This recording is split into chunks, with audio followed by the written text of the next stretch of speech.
sometimes our jokes, you know what I'm saying, They don't all land. jokes don't land. Not all jokes. No, they don't. He just said he not funny. I would say I understand, but I don't. Can't relate. Can't relate because I am in fact funny. So, but yes, are y'all ready to get started on this episode? Are you ready? It's probably one of the most extensive notes I've ever taken. Right? Yeah, it was a lot of notes for this movie. All right. Watched it 4 times. You watched it 4 times? I saw it in the theater, and then okay. friend has a big projector screen, so they wanted to watch it. And my other friend, I was like, "Fuck it, might as well just keep watching it." Hey man, it was a good film. What's going on, everybody? Welcome to the Was It Good Though podcast, where we discuss, debate, and sometimes argue about movies and TV shows, old and new. We have a guest with us today, but first, let me introduce the host of the show. My name is Jazz. I am joined with Jason. Jason, how are you feeling? I'm feeling well. Not clone. All me. You know what I mean? Oh. How you doing? I'm good. I'm not going to say if I'm a clone or the regular or a scroll, so I'll leave mine to wonder. But our guest today, Dev, welcome back. How are you feeling? Oh, I feel great. I'm excited for this one. Y'all know that. Because you definitely hit us up. Was like, yo, I got to come back for this. So we were, of course, excited for you to want to come back, but also the fact that you was adamant. You was like, nah, y'all, for real. Put me in the game, coach. But yes, for anybody that's listening and didn't read the title of this episode or on the YouTube and didn't see the title there, we are reviewing for our episode 60. They cloned Tyrone. Recently dropped on Netflix, hearing a lot of buzz about it, a lot of great reviews, and it also did hit theaters, and it was there for about a week, and then it hit Netflix. So since we will be discussing this movie, we will be spoiling it. And if you have seen this movie, there was a lot of adult topics, conversations, words said. So we're going to match the energy of the movie, and we are going to bring that to the pod. So if you do not mind cursing with your kids around, continue listening. If you do, just walk away from the kid and listen to the pod so they don't hear it. That was irresponsible. My bad. Pause the pod till the kid is no longer around.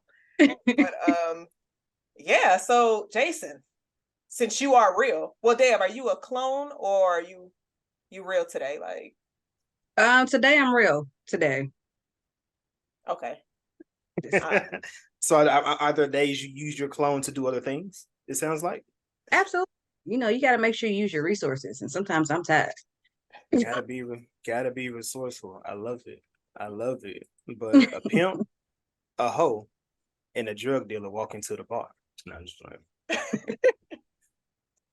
playing. They clone Tyrone. So it kind of opens up, men at the grocery store just chopping it up. I seen Michael Jackson. I seen Tupac. I mean, these are legends in the black in the black neighborhood. We always see somebody we weren't supposed to see. Oftentimes they say what they say Tupac is wearing coupe in Cuba or something like that. And I know this movie that it brought me a lot of the tropes, a lot of things in this movie. It made me think about Atlanta. Like it took me into that Atlanta type of feel. And they even in the last season, or maybe the season 2 last 3, they had Tupac on there. So it was just funny. They said that you got a little kid pull up. You know what Fontaine, which is a weird name. Right. Just given. But Fontaine, he on the block, he lifting weights. We get our first introduction to Fontaine. How y'all feeling about him? So what did y'all think of his character, rather? Dave, I'm gonna let you go first and shoot a guess.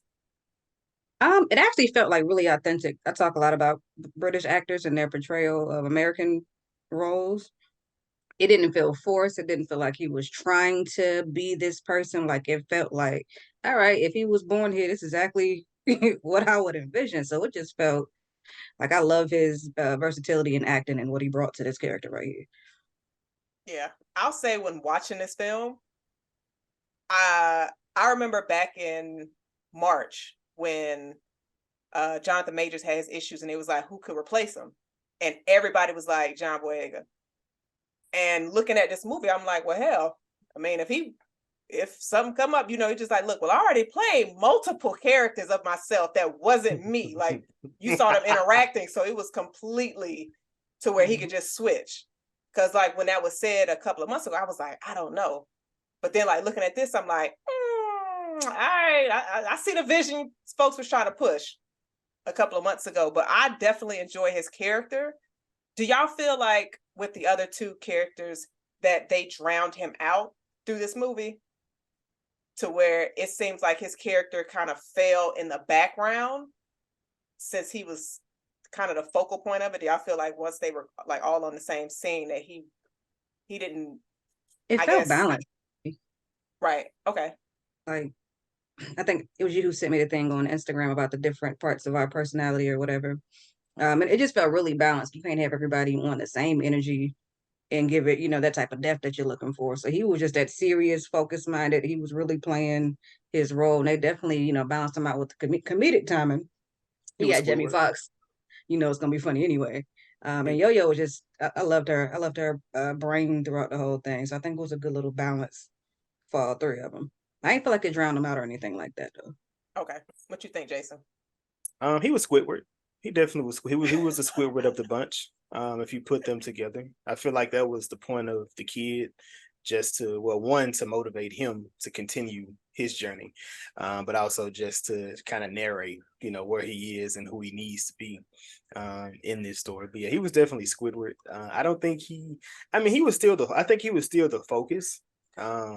He wasn't my favorite of the trio, but he was definitely I think he did a great job. I don't think, what I'm saying, as a replacement for Jonathan Majors, that's a huge step. Like, I respect Jonathan. I mean, not Jonathan. I respect John and what he does and what he brings.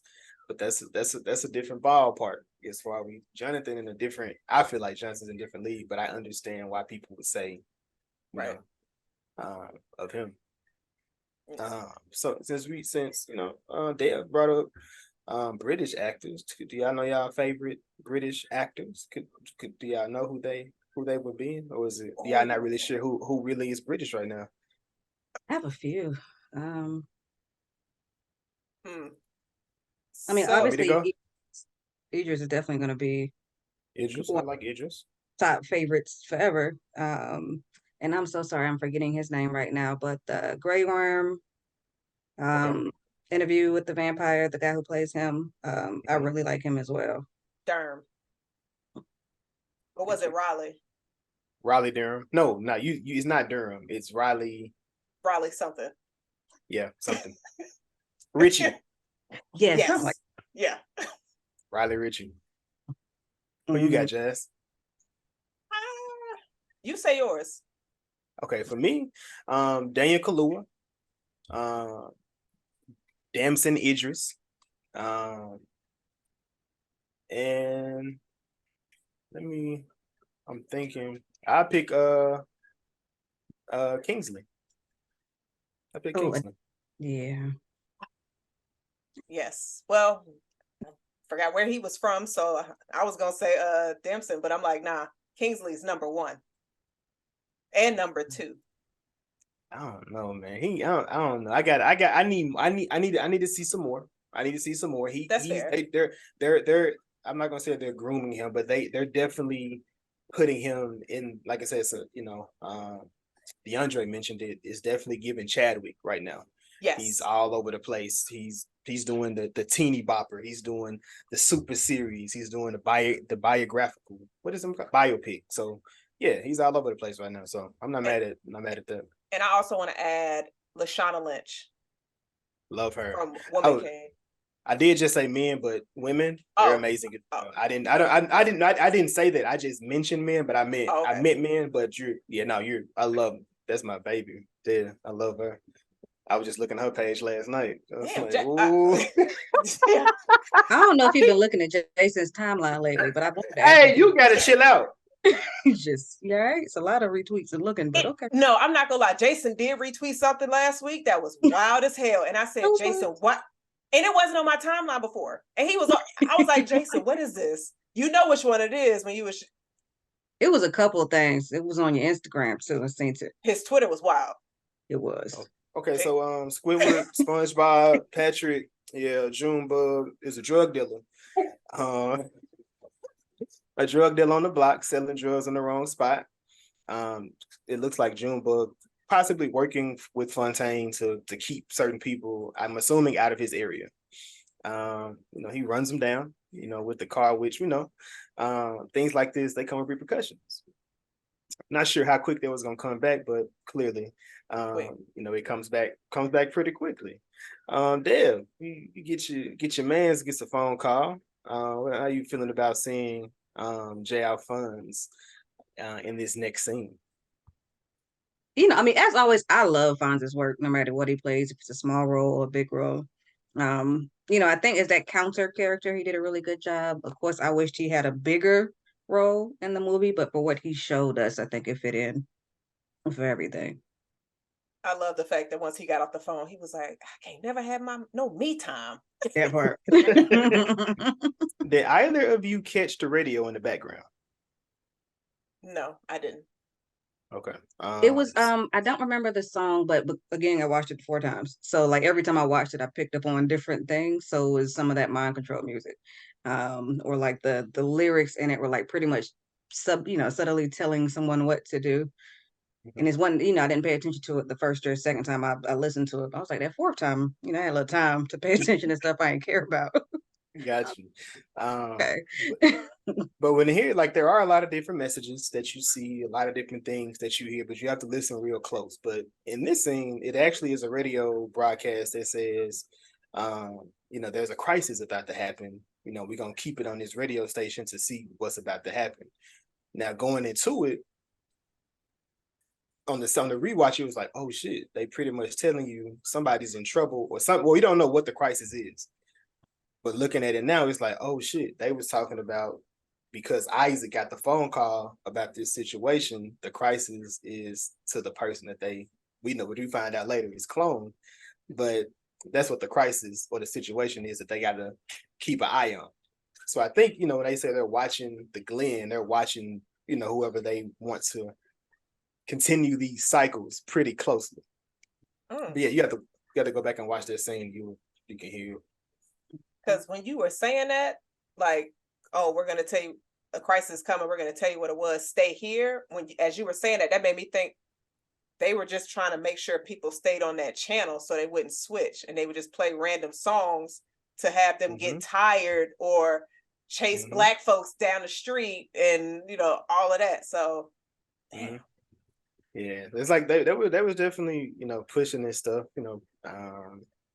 hard, within the neighborhoods, within with these places. But once he gets them, not did I say Tyrone? Fontaine gets the money. He goes to the goddamn liquor store, which is funny that everything has a goddamn in front of it, like the chicken, the liquor store. There's one more thing that has that. But was it a strip club? I don't remember the strip club name. I didn't see it on the strip club. He gets he has the same routine every day. He gets some liquor, he gets some cigarillos, he gets a scratch off. And then what did y'all think about this old man that he kept talking to outside the liquor store? It reminded me, I don't know if you ever watched that movie, Oh Brother We're Out There. It's old school. With George Clooney in it? Mm-hmm. So do you remember the beginning of the movie, there was that old guy on the train track, the little push thing, and he was pretty much telling them a riddle, but it was foretelling of what was to come. And that's what that old dude reminded me of. He was saying things in riddles and they just didn't pay him any attention. But he knew what he was talking about. And so it's like every time I passed him, like, oh, he's saying something. So that's what it kind of reminded me of. Yeah, I thought the same thing. But I'm not gonna lie, a few of those things, I was like, I still couldn't decipher what he was saying. Even on my rewatch, I was just like, what the? Well, when he said you smell like a fresh car, like a new car smell. I that new car smell, I immediately knew that what that was on the first watch. But he was saying some other stuff, and I'm just like, it all comes back. I was like, what? So I'm glad because I was just like, so the first time we meet him, he says, it's in the water, young blood. It's in the water. Which, the next scene was, Fontaine is at home with Big Moss, and Big Moss is hot. He's trying to fan himself. He got this fan. He was like, man, you need to go take care of yourself. Go in the kitchen, get some of that juice and cool off. But it'll come back up. It'll come up. Fontaine doing his, he's doing his normal routine. So he's allegedly feeding his mama with some peanut butter and jelly sandwiches, but he's the drug dealer in the neighborhood. I just don't understand. But he cut off the ends. She didn't have the ends was cut off. So that was that's what she liked. But maybe that's what she liked, And she went to the fish fry, which I'm sitting here like, damn, every Baptist church done had at least 1 or 100 good fish fries. And I was just like, see, like it was just stuff like that. I'm like, why I gotta be a fish fry? And I was just like, nah, I know why. It was probably good too. Oh me, I'm definitely going to the fish fry at the church. They have it. I'm pulling up every time. I hope I hope they got some spaghetti too. I knew it was. We're not. The fact that he tried to say it all low, like spaghetti too. I was gonna say it, and I was like, nope, not going there. And I just tried to cut it off, and he went there anyway. And I was like, God damn it! You thought, we getting there. We getting there regardless. But Big Moss, got this pizza box full of money, which is not full of money. It's looking a little light. So we gotta go meet up with Slick Charles. We get to Slick Charles. We see it's Jamie Foxx. Love to see that he's back officially. Right. And it was dope that this movie came out around the same time he did his announcement as well. How did y'all feel about seeing Jamie on the screen, or just Jamie's like I say monologue, but he came out and spoke to the people for the first time since his personal incident? Dave, I'll let you go ahead and take it. So you mean like for the movie or just in general, like just him speaking both? out? I mean both. I mean you can do both. I did do personal, but also you can talk about the movie as well. Either one. I mean, even just seeing him, seeing him in the movie, especially in that era where we've lost a lot of our Black leaders in acting. Seeing that he was able to get better and seeing that same old spirit of Jamie, because I can't think of anything I've seen a man that I didn't like. I was definitely happy to see him, kind of beat everybody thought, oh, he's definitely done for. Y'all not gonna do my man like that. Right. So seeing him on the screen made me happy. Even with his personal life, I felt like it's nobody's business. I don't know why everybody think they owe us an explanation. Everybody's entitled to just live life, enjoy it, recover the way you want to, share what you want to, just be happy. He back to his craft. That's how I feel about it, and that's what I enjoyed the most. So yeah, I was definitely happy to see that he was out and about, because Jason, I think you texted me and was just like he was in a hospital, and so I was just like, oh shit. And so what irritated me is like after the video dropped, the internet, they gon', oh, why he looked like that and all this other stuff, and I'm just like, do y'all not remember what y'all like the shit people were saying prior to Chadwick passing, when he had took a picture with somebody and he looked real small, and I'm just like, why don't y'all relax, be happy that he dropped something and let us know that he was good. I'm just, people just be so insensitive. Like, you don't know what that man went through. You know what I'm saying? Yeah. So seeing him in this, I loved it. I loved his character, because it's like, oh, Jamie is back, like crazy ass Jamie. It was, he tapped into his, wasn't Jamie Foxx? He was in a few In Living Color episodes, right? Yeah, he was in there for a good minute. Right. So I'm just like, he tapped back into that, and I'm just like, it was really good seeing him in this. Like, he had some wild lines. Yeah, he was a pimp. He had to lay the smack down. But of course, when we go inside the house, Yo-Yo giving him the motel. What was the Royal Hotel or whatever it was. But hold on, we gotta mention when Fontaine went to go look for Slick Charles. He went to go ask one of Slick Charles' hoes. Sis was like, I mean, I may have seen him, but I don't know. And Fontaine is like, I just need to ask him something. He's like, oh shoot, he must owe you some money. And she's like, I need a few dollars to get to go to college. So it's like, soon as he gave her some money, homegirl snitched so fast. I'm like, Slick Charles, you gotta your hoes is snitching. I mean, She working for them dollars, man. The money is what make them talk. Money make me come. That's what I heard. That is No, no, that ain't. Here's the way she That ain't how they. That's what I heard. That's what they say. Money That's what they say. I'm not gonna lie, that's That's on what I fire. That's That's on fire. like I said, so we go into Slick Charles hotel, and then Motel. we can't. Motel, hotel, the Mosey Wozy, whatever the hell it was. It was in the middle of the hood. It was ducked off. It wasn't where he was supposed to be at. He went at this. He went at a new place. And you see Tiana, she, not Tiana, but Yo-Yo, she's explaining one of her customers.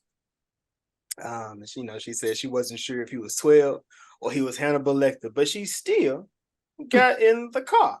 Now, ladies, I'm not gonna ask y'all if y'all prostitutes and nothing like that, because that's not my business. I'm just saying, Jazz. I'm just putting it out there. I just know, you gotta do what you gotta do to make money. But don't be getting in the cars if you think they kids or you think they a serial killer. That's already a dead I don't think giveaway. she meant kids. I think She she said meant 12 years. Oh, 12 police. Damn, you're Yeah. right. I meant. I was Oh like, shit! wait. No, Jason, I thought the same thing. I'm like, why would I she did. get in I there did. with a 12-year-old? No, I didn't think. I didn't think that. But when I I just was like, said it wait, out wait, loud, wait. I'm like, wait, 12 is in police. I did. I knew that. I knew that. I Jason knew was that. like, stay away from kids if you an adult, damn it. I was like, wait. She's, no. Hey, Carly seen the kid in the forest. She went. Listen. Yo, I like you're So not listen. doing- Hey, listen. If you see a kid if you seen the kid in the forest, let him get taken. Wait. Since it was a fake story and everything, you think if she would have just took the picture of the kid and sent it to her homegirl, was like, this is not a scam. She thought you seen a deer, bro, out there in the forest. Deeper. Yeah. But I want to add, like, this movie, and I don't know if y'all noticed it, the dialogue, they had so many movie references in this. They did. It was insane. Like, I tried to write down all of them, and I don't even think I got all of them. Maybe half. But like, it'll be dope to see what you come up with, because they came up with a lot of them. But I feel like the three people that they had were the lead: Jamie, John, and Tiana. I feel like they're just students of that, and they're just moviegoers anyway. So a lot of it just felt supernatural, just with them saying it or just coming out with it. Yeah, because like in this scene between Yo-Yo and Slick Charles, she dropped, "Don't do that Jedi mind trick on me, Star Wars." When she said either he was 12 or Hannibal Lecter, Silence of the Lamb, Red Dragon. And then do I have another one? No, they talked about Hollow Man a lot. Kevin Bacon. Yes. They mentioned 2 Kevin Bacon movies. I didn't even though Jamie missed the second one, but yeah, I didn't know the second one was a movie, like, till on my rewatch. Yeah. I was like, that's gotta be a movie. I looked it up. If Kevin Bacon is racist in it, I can't watch it. Like, I don't think it's about Kevin. It's about somebody that was lying to Kevin Bacon about some stuff. Oh, so he innocent. I didn't say that. I didn't watch the movie. I just know what it's about. You might as well just watch it, Jason. I need to at this point. I have to. I got to see what they were talking about. So one thing, it was brought to my attention. I didn't know about it. Somebody sent me some stuff. I didn't research it. But did y'all pick up on the color schemes that they was wearing? Yes, but I have no idea what they meant. But it looked amazing. What about you? Yeah.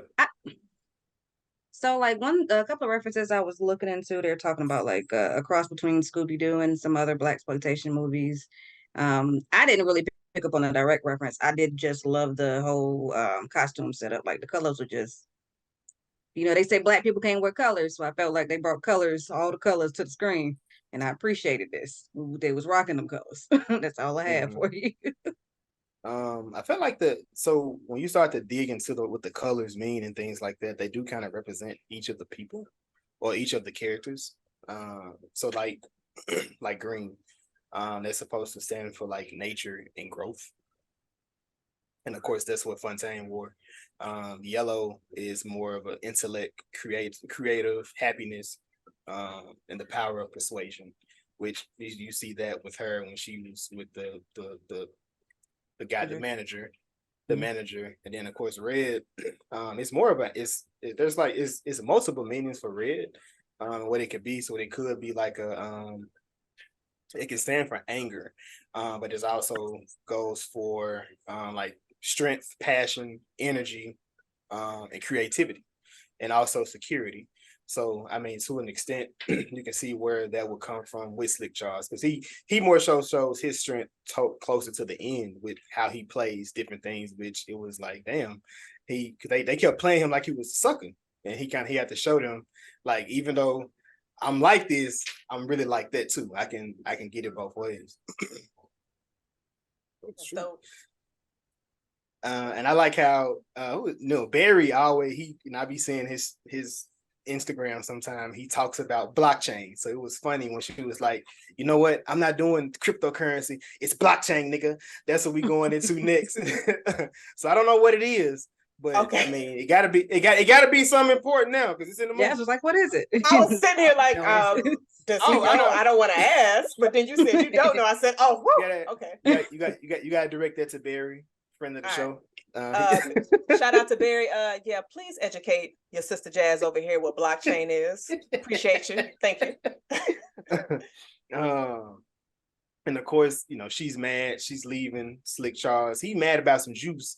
He mad about the juice. He asked, what was the girl name? We don't know them hoes' name, but how you just not have no juice in the refrigerator or leave a corner? I mean, like, people do that. People do that, which is crazy. I'm just like, all the juice was gone. Don't leave the carton in there. But I don't gotta do with those problems. They felt like if I leave it empty, that's rude. I'm gonna leave a little bit. Say I tried. That kind of that sounds like some stuff you. I'm just talking about. It sounds like experience. I'm gonna drink it. I have 8 siblings. Okay. 8. So, I do. Yeah. The rule is don't crack it, don't kill it. Like we like within that, we cool. I'm gonna just kill it.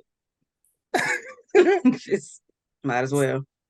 But I want to say in this argument between Yo-Yo and Slick Charles, when she was telling this whole blockchain thing, she got this information from Thursday Tony that she sees on a Tuesday.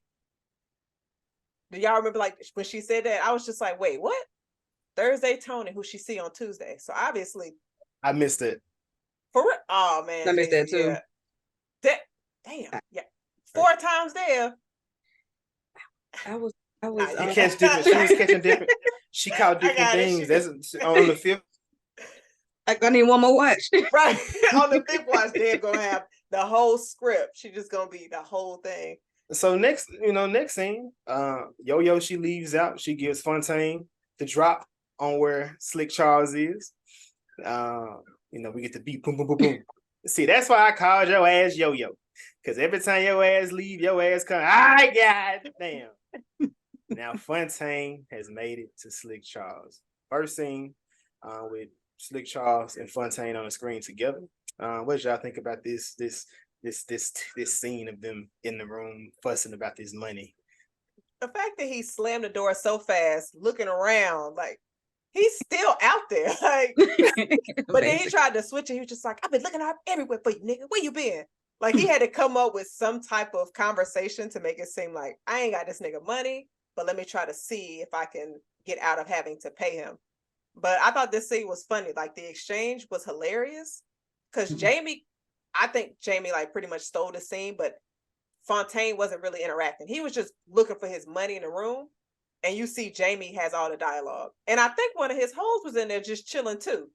Yeah, I think he had like 2 hoes in there just minding their business. He was like, black on black crime. Want to take one of my hoes? Fontaine just walking around looking for his money. Like, that makes take a hoe on me.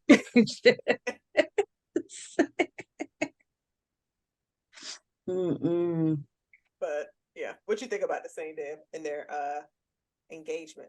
Oh no, I was dying. Like the whole thing, like Jamie trying to be hard, knowing he ain't got this man money, even to the point where he walked him out the door. And he was like, "Yeah, what you said? That's what I thought." And I'm like, "Nigga, like cut that shit out." Good and damn well you owe this man some money.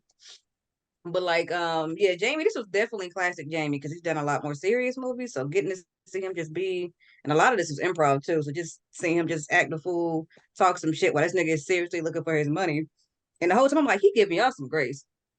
Because he letting you talk to him crazy, damn well he ain't Right. got everything he need. And you just steady talking shit. And I'm like, you gonna let him do that? So that shit was hilarious though. Like Jamie's a fucking fool.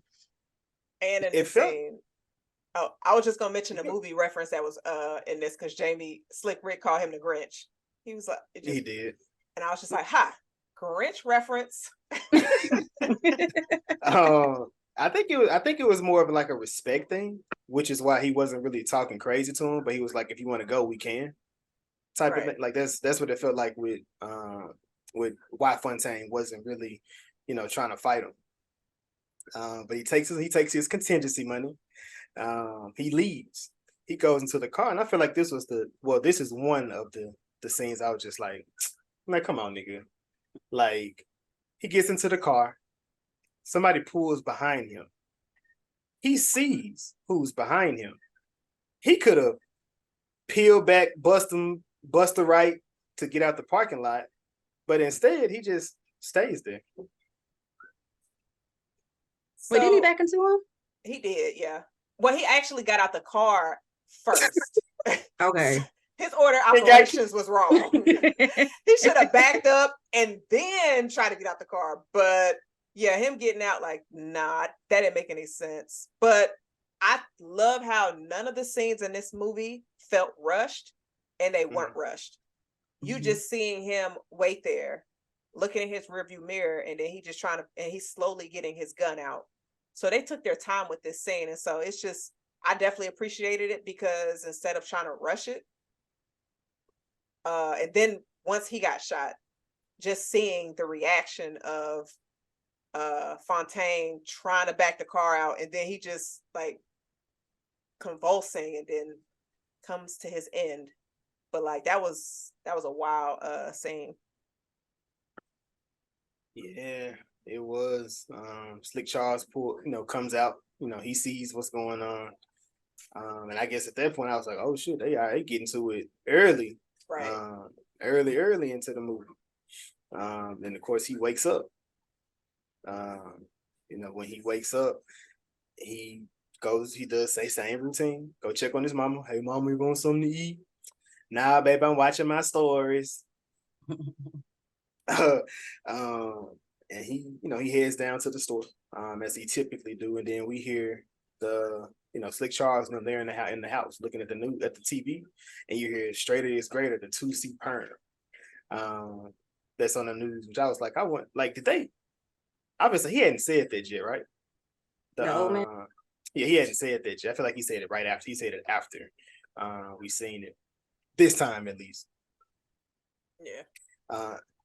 Hold on. And I want to add, like when Fontaine was doing his normal routine at the gas station, you see after he passed the old man, and I think this is when the old man said, "Seeing wizards again," and then Fontaine just giving him some of his beer, and that's when Fontaine was like outside looking from a distance, and he sees a black man walking like he got shot in the chest. Like in this scene, like what did y'all think? Because at first I was like, is that like a Fontaine clone, or was it a clone, like somebody else's clone that got scooped up? That was my first thought, that it was Fontaine, but I was like, they would have scooped the other Fontaine last night, so it was probably the more I thought about it. So I was like, it's probably just one of the other. But they made it like kind of seem like, is it not? So you had to really think about it because it's from a distance. But he just see this shit in some creepy ass black van come scoop it up.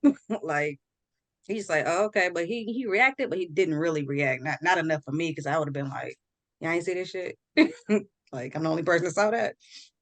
I mean, like what would you actually do though? Like if you was the only one that saw that, would you just be like, I mean, I guess you could try to call somebody, but then they gonna look at you like, well, shit, ain't nothing we could do. The truck gone. I mean, if you have the license, people. Go ahead. I would say if I had the license plate, I would say something. But if I ain't had a license plate, what can you say? I'm not gonna follow the car. I'm not doing You that. sure? Because Jason, you be stay trying to risk your life like on adventures. You a superhero? No, Jason want to be a superhero. I don't. Who if I protect? Like try to go out there and save and protect. Anytime I talk about some type of crazy ass mission or somebody in a crazy situation, I'm like, Jason, would you do it? You'd be like, yeah, I think I would. People don't be involved, do it. I don't think people be involved with these missions. The fuck? What you Kind of mean? mission? How was it? Yeah, it be They're people saving the there. bees. Like, what's going on? Maybe go take some money or something. You know what I mean? But they ain't, Committing crimes. Got you. I'm like, wait a minute. This is not a mission. This is a heist. Hey, yeah, we might be down. We might be down for the heist. We might be down for the heist. So, Jazz, you. Y'all wow. Actually, this is when the scene when he was like, straighter is greater, young blood. Straighter is greater. And then when the guy gets snitched, he was like off to see the wizard. Was it a Wizard of Oz? Off to see the wizard? The Wizard of Oz sound Wizard of Oz. like reference. This is also Fontaine. He gets back to the house. He looks at the box again. He was like, wait, we still know he like it's kind of crazy how they giving some scroll secret invasion type shit. Like how you go right back to the day before, or is he just not living past this day?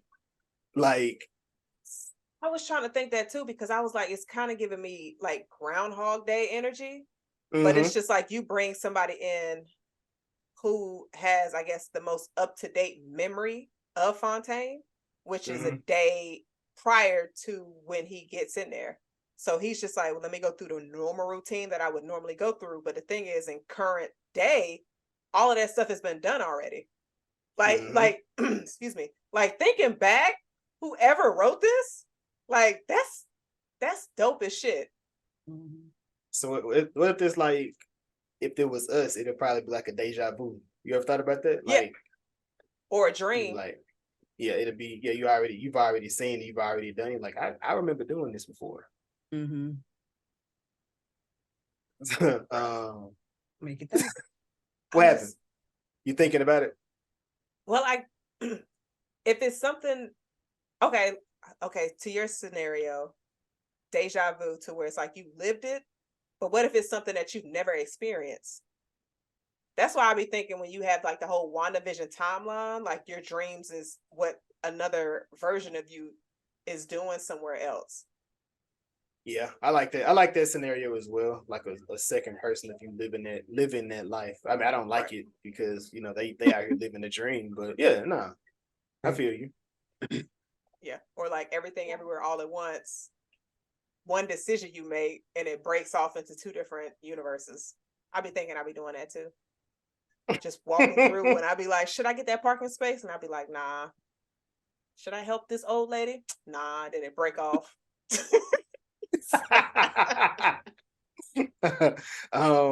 With Fontaine, he makes his way back to Slick Charles. Slick Charles like, hold on, ain't the ghost of Christmas past ass nigga. A Christmas Carol. He said, you pulled a 50 cent. Like, nigga, I seen them put 6 in you.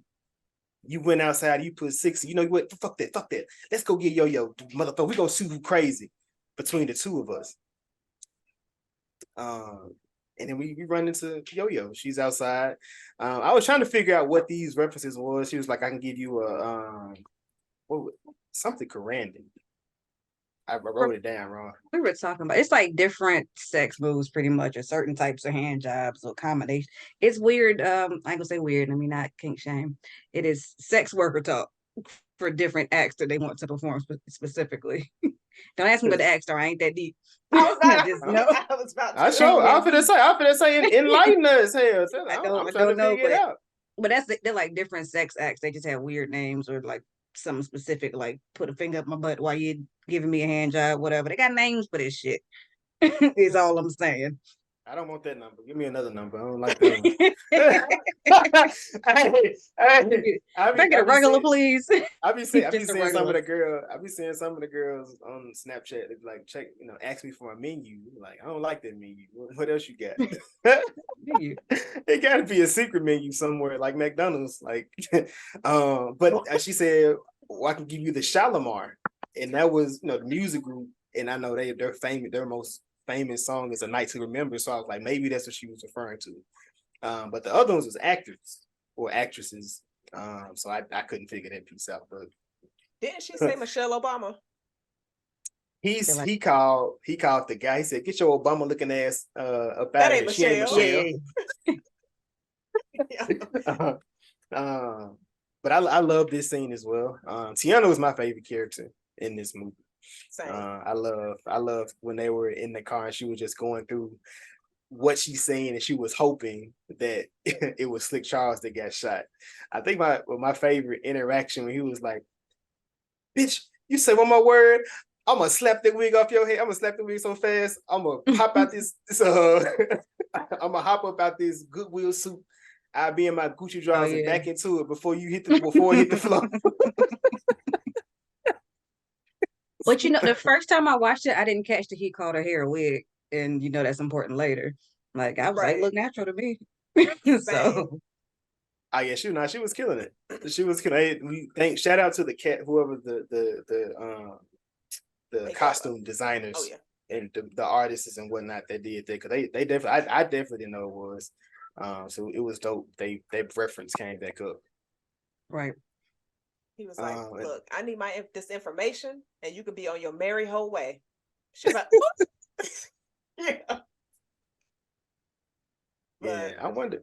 And they kept hiding what city they were in. I never could figure that out. Okay. Because it's like even at the Chicago. No, it was not. Chicago. It wasn't, because if you watch it again, they intentionally skip. They intentionally bleep it out as they talk about it. They say Chicago, Detroit, Los Angeles, and then it skips over to whatever the next. They never say which city it was. I'm gonna have to assume it was somewhere either in the Midwest, maybe, or in the South, like Alabama. I don't think it'd be Atlanta. It would be somewhere small, like a small. Mm-hmm. I was thinking Alabama, somewhere close to Memphis, not too far outside of Memphis. I feel like. I was trying to pick up on the accents, but I didn't. There was a lot of Memphis people in there. It was a lot of like Memphis like rappers in this, but like I wouldn't. It's somewhere in the South though. So, this was your Kevin Bacon reference, Jazz. Did you want to mention that one? So they basically was just like, he was like, did you see me? She was like, yeah, nigga, is your Kevin Bacon? And he just looked so confused, but Slick Charles knew. Hollow Man. It's like, oh yeah, that was a good one. I ain't gonna lie, Hollow Man was good, but Invisible Man was better. You think so? Invisible That's the Man most recent one, right? Yeah, it was a lot darker. Definitely better. Maybe because it's been so long, sometimes when it's a classic, you can't let go of that. I haven't watched it in a while, so I might need to watch them both together again. I was gonna say, are you putting Hollow Man as a classic? A classic scary movie for me. I loved Hollow Man when it came out, because they weren't really doing scary. It was a thriller. What would you put it in? Thriller, suspense. I mean, I think it'd be horror thriller type. It's a slasher. Yeah. Slasher definitely needs its own genre. That's true. He was killing niggas. That's for sure. And she told him about the car that she's seen and where it normally be at, because she'd be taking customers over there. And Slick Charles didn't like that, but he was like, "Hey, nigga, I got to make a living too." They go out. They go out to this house. And they see the truck, the same exact truck that Fontaine seen earlier that day, snatched a young man up in the middle of the street. Would y'all have gone on this Scooby-Doo adventure in this mystery ass house? No. Is why we No. Like, why? I'm cool with y'all. I showed you where you at. I'm leaving. Look, that's what she said. You said I could be on my merry home way. Right. Like, she literally said that shit. Like, why am I here? Still got it in the car. Like, I'm just like, wait, y'all this is kidnapping, because I got to get back in these streets. But you said what? You kidnap a hoe? That's a good question. Jason, are hoes able to be kidnapped? Anybody can be kidnapped, yes. Is anybody gonna believe her? I mean, I would hope so. Cause they're gonna be like, you sure you wasn't tricking off and you changed your mind? And now you mad? Like, that's a hard one to just saying. You get in cars for a living. That's a tough one. That's a tough one, but we must protect the women. So I would hope the police believe, but clearly this ain't the neighborhood. Because I don't remember seeing the police in this movie. Except once. I heard them. I don't think they showed them. You heard They sirens a couple They of said it one time scenes. when he was eating, but I don't remember seeing the police at all. So no telling how that'll go. Pretty sure everybody there know each other on the the second part of it. But Jason, I want to mention the scene where they were on their way to the house. Mm-hmm. We see them all in a car, and the radio was playing, and it's just like, yeah, this is the new jam. I'm tired, or so tired.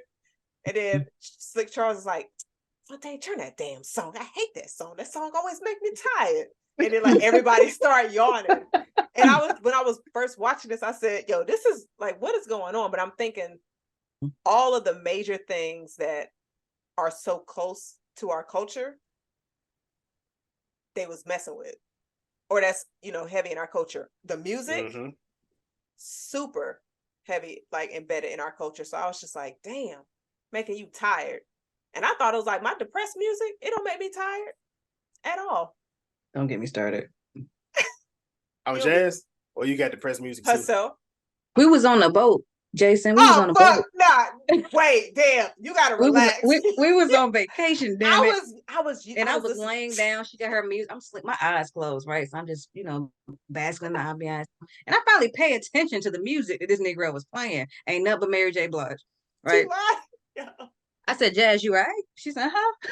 So what's going on with this music? Mary J. back in the day, it was all heartbreak music. It was all I'm getting through my struggle music. So I'm like, bro, we're on vacation, and you're listening to Mary J. Blige. This what we doing? That was one of like, I like feeling sad. Like this is my shit, and I'm like, bro, we on vacation.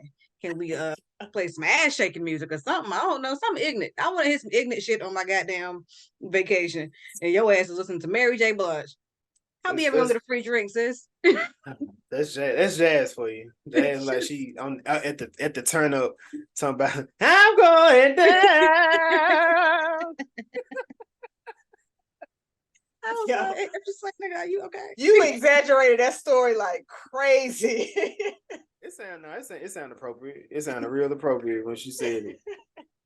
On the boat, on the goddamn cruise. I was like, Dad's on the cruise, on the cruise, so I'm going down. Nigga, have you not seen the Titanic? Why are you doing this right now? Like, what's going on? No.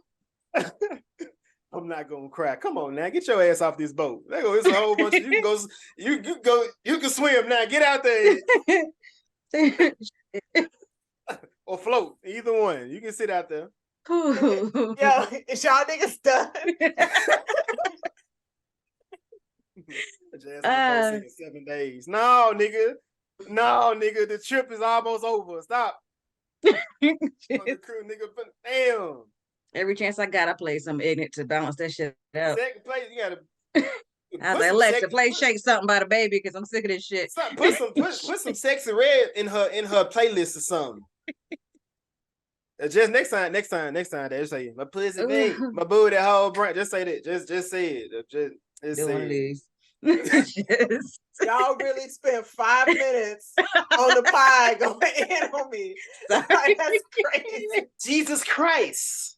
I'm about to sin again. It was relevant. We was talking about how the music it controls your emotions. And I'm like, why did this bitch want us to be sad? Look at the emotions that Jazz trying to control. The wrong ones. That's crazy. I sent to a whole playlist of 200 songs. There wasn't not one Mary J song on there. And shout out to you for that right there, because it was lit. Anybody listening, they just spent 7 minutes killing me about my music. And then here's damn. Because you be in control, Jazz. Free your Jazz. mind, Jazz. Fuck you. Here goes Jason. That playlist was fire. How y'all think she heard that fucking playlist if I was listening to sad shit the whole time? Yo, fuck yo. You could have said it in the room. In the room, you were listening to that. But and we was by the pool, Mary J. Blige. Not Jazz, sunbathing to Mary J. Blige. Oh my God. Like we was having a little photo shoot we had on his playlist, and it was lit, right? Because I wasn't having a great time. Got videos to prove it, but out in the sun, you was sad. I was confused. Are y'all done? Where we at Okay. in the movie? We was talking about mind control music. They just pull up to the house. All right, we at the They pulled up house. to the house. Yeah, You know, we they was go. on, They we was go. on track. Hey, we got this, Jazz. Just you just make sure you on track. We got you. You follow us. We got this. We see what happened when you leave. You trying to have us depressed out here. Jazz like, this bitch is never invited again. Never. You're never seeing them again. That's it for you, buddy. That's it.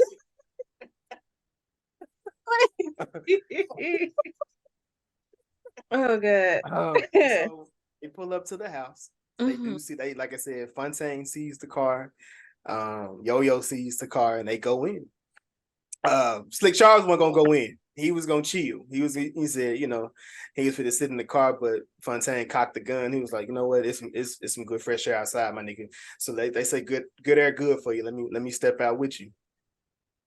And they go inside this house, do a little investigating, and this is when I start to actually look into the colors myself, because you see them going in there, they're kind of scared, but Tiana is just looking at it, or Yo-Yo is looking at the house as if she can see different things that she wants to see in this house, just stuff that she would like in different rooms and different spaces. You can just see where her mind is the entire time. They make it into the break room inside this house. What did y'all think about this break room? The same thing they did. Why is there a break room in a trap house? Yo. But could you imagine if niggas had We gotta ask Shell. We gotta ask Shell. Hit Shell up. Yeah. If they had break rooms. I hope that's a wrong. code name. God damn, not on the pod. Hey, you gotta ask such and such. That nigga gonna know. Like, damn. Now I gotta put in a damn spoiler alert in there. Well, no spoiler. Just put a bleep over his name. Don't even take it out. Just bleep. It's just Woo. it. That was too funny. Oh man. Yeah, I'm over here. I'm catching the cramp on the cool. I'm trying to hold it down. Jason like cut the leg. Cut the leg. But nah, like this entire break room was wild. But it was Yo-Yo was smart in this scene, because Slick Jack was just like, put that drink down. She said, oh, Slick Charles. Sorry. Yeah. I don't know who Slick Jack is. Slick Charles. There's a new movie. Okay. Look, we do that sometimes over here. But she told him, was just like, it was still warm. So that means somebody was just up here. And then it's funny, when they left out of that room, they was like, oh yeah, let's go ahead and leave, y'all. Let's leave. No, Fontaine, that's the wrong way, nigga. We trying to go out the front door. And that's when he goes to the elevator. Yo, I was too, like, their interactions. Wait, Dave, you said that the majority of it was improv? Or just that scene that you were mentioning? A lot of Jamie's lines were improv. I mean, he did learn his lines, but a lot of the funny stuff was improv. Right. John actually had some improv in there as well. That we'll talk about that when we get to that point. But a lot of it was improv. It was just their energy, and Right. Jamie's cool, so he can just do that. Like, I love that, because it's just raw.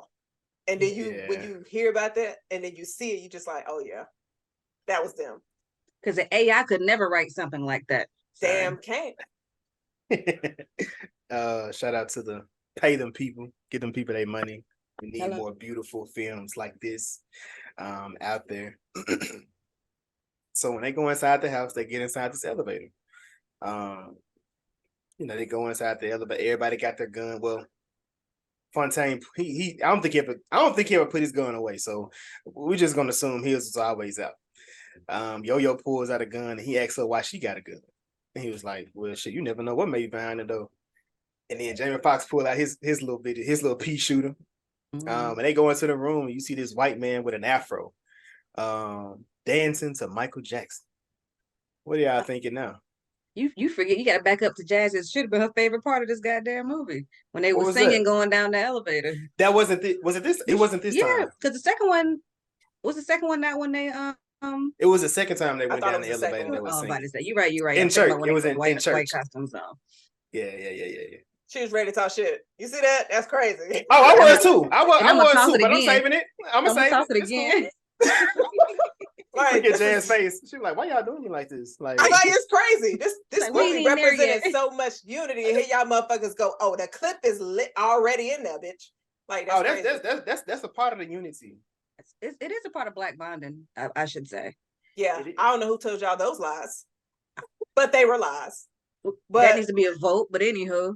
but I want to ask y'all during this scene when they saw him dancing and he was listening to Michael Jackson. It's can't stop till I get enough. Was he doing the dance moves to Thriller? Because when I was looking at it, I was Think like, about it. I know you're not doing Thriller's choreography to which would be crazy, but I might be reaching. But like when I saw it on my second time, I was like, is that nigga doing Thriller? Like I would have if that's what it was.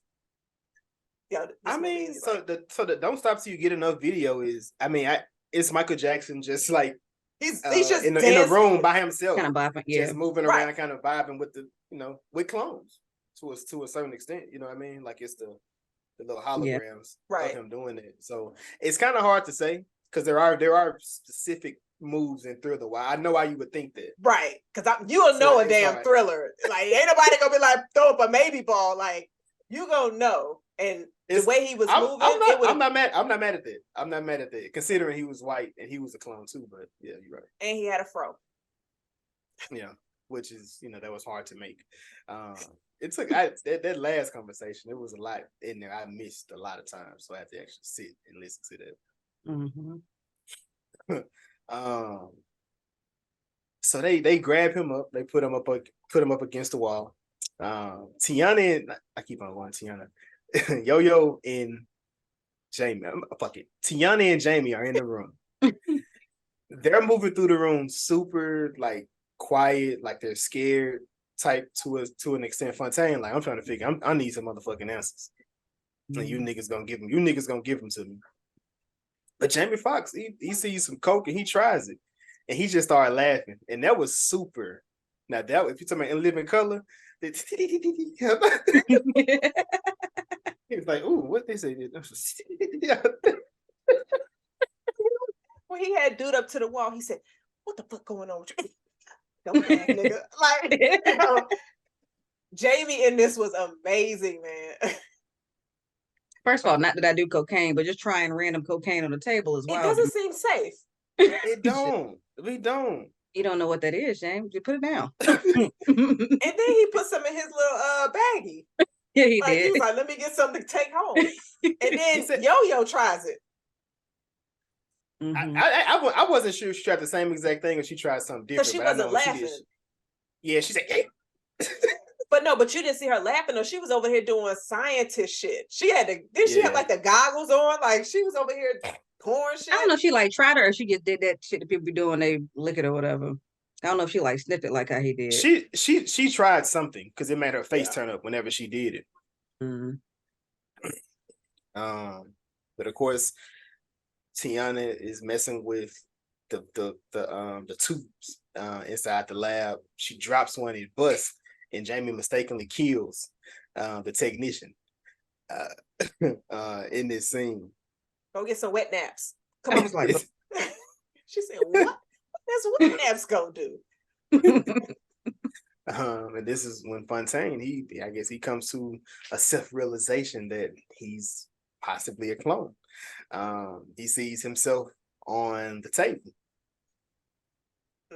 And I love the scene from here to when they went back into the car, because it cuts from his face on their table to his face, same exact position in the car. I'm assuming they're trying to, showing that he's confused or he's upside down at this point, or his world is upside down. I'm assuming. How did y'all feel about seeing this clone? I was gonna ask y'all if y'all were in his position, what would y'all reaction be? I couldn't even tell you. Mhm. But you know what? Because he already dead, Jazz. You know my rule. Jason gonna kill his clone. Deb, what about you? Are you less violent? You gonna kill your clone? Why would Jason. What? There's nobody that should have my face. I'm taking them out the world. So I mean, so it's a part of that, and then the realization that you aren't even you. You are the damn clone. Like everybody told you your ass died last night, and now you're looking like shit. I am dead. Like who the fuck? it's like an existential crisis. Who the fuck am I? Like, PD nigga, I pull was just born motherfucker. yesterday. Listen, niggas. But I feel like that's something you can't really process. Like, you can't just be cool with that shit. You just can't just be calm as fuck. Like, how the fuck do you react to just seeing your dead body, your face? That's the toughest thing. Seeing your clone is one thing. Seeing Mhm. your clone dead is a whole nother Right. ball game in there. It's definitely something to process. And I love how when they all looked at him and it was just like, shit, another scene where I feel like it was not rushed. They took their time, which I appreciate. And so just to get the reaction of the characters, and they was like, we got to get out of here. And I think like right after this, that's when the alarm went off, right? Yeah, That's it when they did. got back to in the car. But and then like you were saying, when it transitioned, now Fontaine is in the back seat of the car. He's not driving. Mm-hmm. But I wouldn't want him to drive if I was them either. I'd be like, nah, give me the keys. And they take him to Yo-Yo's grandmother's house, where she has hella Nancy Drew books. We all some Nancy Drew people growing up. I read some of them. I was like, I didn't even know it was that many Nancy How Drew many books. how many adventures this bitch been on? I thought those encyclopedias until I was like, oh wait, that says Nancy Drew. Like that's I was like, I did not know it was that many. Like we know who they were, that Boxcar Kids, shit like that growing up, whatever. I ain't read them, but you just kind of were aware. So at least I knew them enough to know the references that she was talking about. Yeah. My sister was a Nancy Drew kid. I was more Goosebumps. I see it. I can see it. I like this saying though. And this is two things. One, he said, let's make it like a turkey, bury our heads in the sand and get out of here. I did look it up. Ostriches do not bury their heads in the sand. He said turkey, she said ostrich, they both was wrong. However, ostriches do, huh? There is a bird that buries their head in the sand though. So what I was going to say was, now ostriches, they dig in the dirt, they do dig a hole to bury their eggs in, but they don't literally stick their heads in the sand. It's an illusion or whatnot. You have to look it up just to see. You never know what that was gonna come up. But then the second thing was when Tiana basically I feel like she was talking to us as the crowd, when she was like, oftentimes, when I read these books and the weird shit that don't make sense, in the end, it's just missionary sex, just a regular shit. It's not what you really think it is. Mm-hmm. Which just pretty much just letting us know it's not. It's not going to be it's not going to be as elaborate as y'all think it's going to be. It's just going to be some fucking man at the top doing some wild for whatever his reason or purpose was. That's dope. So I love that. But of course they wake up. Fontaine, he said he wasn't going to go back, but he get his crew. He goes back to the house. Jason, I want to rewind real quick. This was another scene where a movie wasn't referenced, but it was a show. She was like, when she was Yo-Yo was trying to calm down Fontaine, she was like, look, go to sleep. Tomorrow you can go to Dexter's laboratory and see what's going on. So I thought that was a dope line, because she was just like, I ain't getting pro for name nigga. Like Tiana, like, did I say her name right? Tiana. Yeah. Tiana, yeah. Sis did such an amazing job. And I will also say she was my favorite character as well.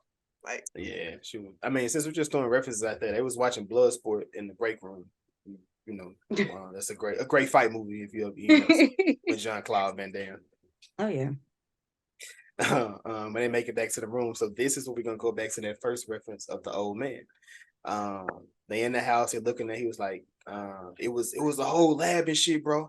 Everything was in here with a hole up under the ground. He was like, bro, something wrong. And when I don't feel good, drink the water. The water make you feel better. And that goes back to what the old man, like, it's in the water, young blood. It's in the water. I don't know what it was in the water, but he left their ass. Like he just he left their ass. We got all these cells in us and they need water. You need some water. I feel like I would have left him too. I'm like, nigga, I don't want to hear about no water right now. Like, right. But nah, he was funny. And they make it back to the grandma house. Slick is going through the fucking cabinets, Jay, I know you don't know. What about you, Dad? How you feel about people in your house just going roaming through the cabinets? Do you have a rule on certain? You got certain people are okay, other niggas it's like, or is it just hell nah for everybody?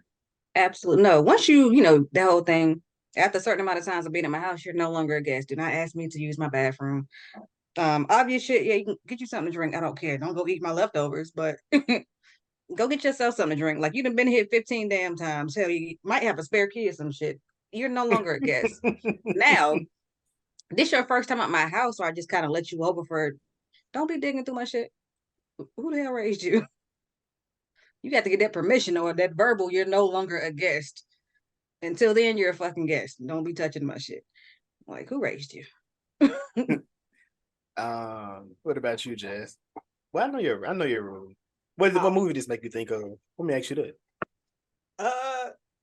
It didn't really make me think of any movie. It put me in a reference of Friday. He was like, "You ain't got no crackers. Y'all ain't got shit up in this bitch to eat." That's a good one. Yeah. I don't know if it was intentional, but that's what it made me think of. He was like, he said, "Listen," and then you see the commercial. Go ahead. I was just about to break up the commercial because I was just like when Fontaine was when he was in the earlier scene at home before his homeboy came over with the money, he was watching TV and it was that same chicken commercial. So it's just like pumping it through the media because of course they do that in real life anyway, trying to pump any kind of things through the media to influence people. But now, like I thought that was dope, and it was just like we need to go ahead and have this conversation over some food. Now I'm not gonna lie to you. If we wake up and ain't no food in the house, we need to go get something to eat. Is somebody making breakfast? Because how are we supposed to start a adventure on an empty stomach? Thanks. You know what I mean? So they was just like, let's go get some chicken. And of course you gotta have a chicken spot. It was popping too. Like this, I'm not gonna lie. Being in Florida, there's no Bojangles.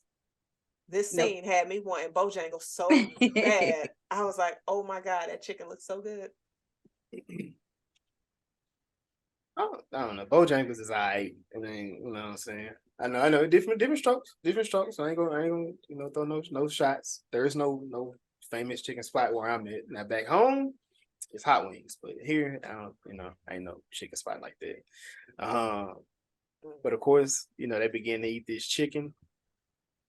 And they just, they're cracking jokes as they're eating the chicken. So it's kind of hard to say if it's the chicken or if it's the jokes that's going on, but then everybody begins to laugh at the same exact time. Within here, and that's when Jamie realizes, hold on, it's the same shit I was on last night. Right. Because he was like, I don't know, Fontaine, all these years, nigga, I ain't never seen you laughing. And Fontaine was laughing. I bet that chicken was good, y'all. He said, okay, so this is where I say that the improv came in. So during this scene, all of them for the chicken, they were talking about how Jamie and Tiana, she was talking about how like they were eating this chicken, so they're on set. She's like, it's cold, it's stale, and all this stuff. And they look over, and John is like, you doing this shit? He's having a great time. And they're like, what? Are we eating the same fucking chicken? And this nigga went out and got him some fresh hot fried chicken for the scene. So they over there suffering. So their reactions, even when he was doing this shit, he was really eating and enjoying his fucking chicken. He went and got his own damn chicken. And he was like, hey, everybody does rich different. It was like, yeah, I got me chicken. So that's why that shit was like, they're like, bro, you gonna let us eat this bullshit? You could have bought us all some chicken. Like, he just having a great time. They making faces, he having a great time. And I'm like, bro, that's some shit right there. But why was he eating with the grill in? Like take him out to eat. Like he was taking it too niggas far. do that shit. Nah, niggas do that shit for real. It's nasty. That's wild. That's wild. Breath be stank. He bit into that damn chicken too with that grill. He wasn't everything. His chicken was good. Would y'all try some chicken that made you put this powder in it? No, not on purpose. That part. Not on purpose. It ain't cocaine chicken, guys. I don't know what the substance was. Well, Jazz, no, I don't eat fried chicken, so I'm out this. Yeah. We know. But they see another white man with an afro, and I love that as well. That was another one It was consistent. That, but also when they was looking, they was like, hey, there go another man with a fro. We need to go talk to him. And he was like, nah, Tiana's like, nah, let me do it. You ain't got no bedside manner. And then that's when the white man was like, yeah, guys, teamwork make, teamwork something he was saying, but it was like saying what they were doing. They finally coming together as a team to do it. And then she pulls him to the back room. And she uses her ways of persuasion to basically get him out the room to be able to research some more, which we find out the chicken spot is watching the whole neighborhood. But clearly they just have different spots to set up. How y'all was feeling about this scene with her discovery skills? So have y'all seen the movie Undercover Brother? Yeah. Did this movie remind y'all of Undercover Brother? Jamie did. Jamie looks like the Undercover Brother. So yeah. Well, it was like certain like things they were doing. I was just like, damn, this remind me of Undercover Brother. And then like some of the messages between them were the same as well. So I thought that was cool. Just thinking about that. But nah, this scene was wild because she's looking at all the businesses that they have under surveillance. Mm-hmm. We find out the strip club, and then later the hair salon. I'm sitting here like, I ain't gotta worry about that because Jazz don't get perms. Lot gang. But and then she was listening to that recording, and I didn't get to what he was saying. Jason, did you write down that monologue? The whole thing, basically he said that after consumption of their white powder, 40 seconds, people are giggling, they're laughing, and they're more willing to respond to whatever is going on. Yeah, observation notes. What happened when you eat the chicken? He came back with them fries, that chicken, and that coleslaw, and the fries was still wet. That man was nasty. I mean, they probably just shot the grease. I like a hot fry. I like a. The fries gotta be hot to where you burn your tongue. Well, you trying to eat and chew and swallow and cool it down at the same damn time. I'm not a real nigga for you like that. No. And then they get back in the car and they talk about the different conspiracy theories. They say it's like the conspiracy of the man, 9/11, the Berenstain Bears, and that's just a funny running what do they call it? Mandela effect that people talk about often.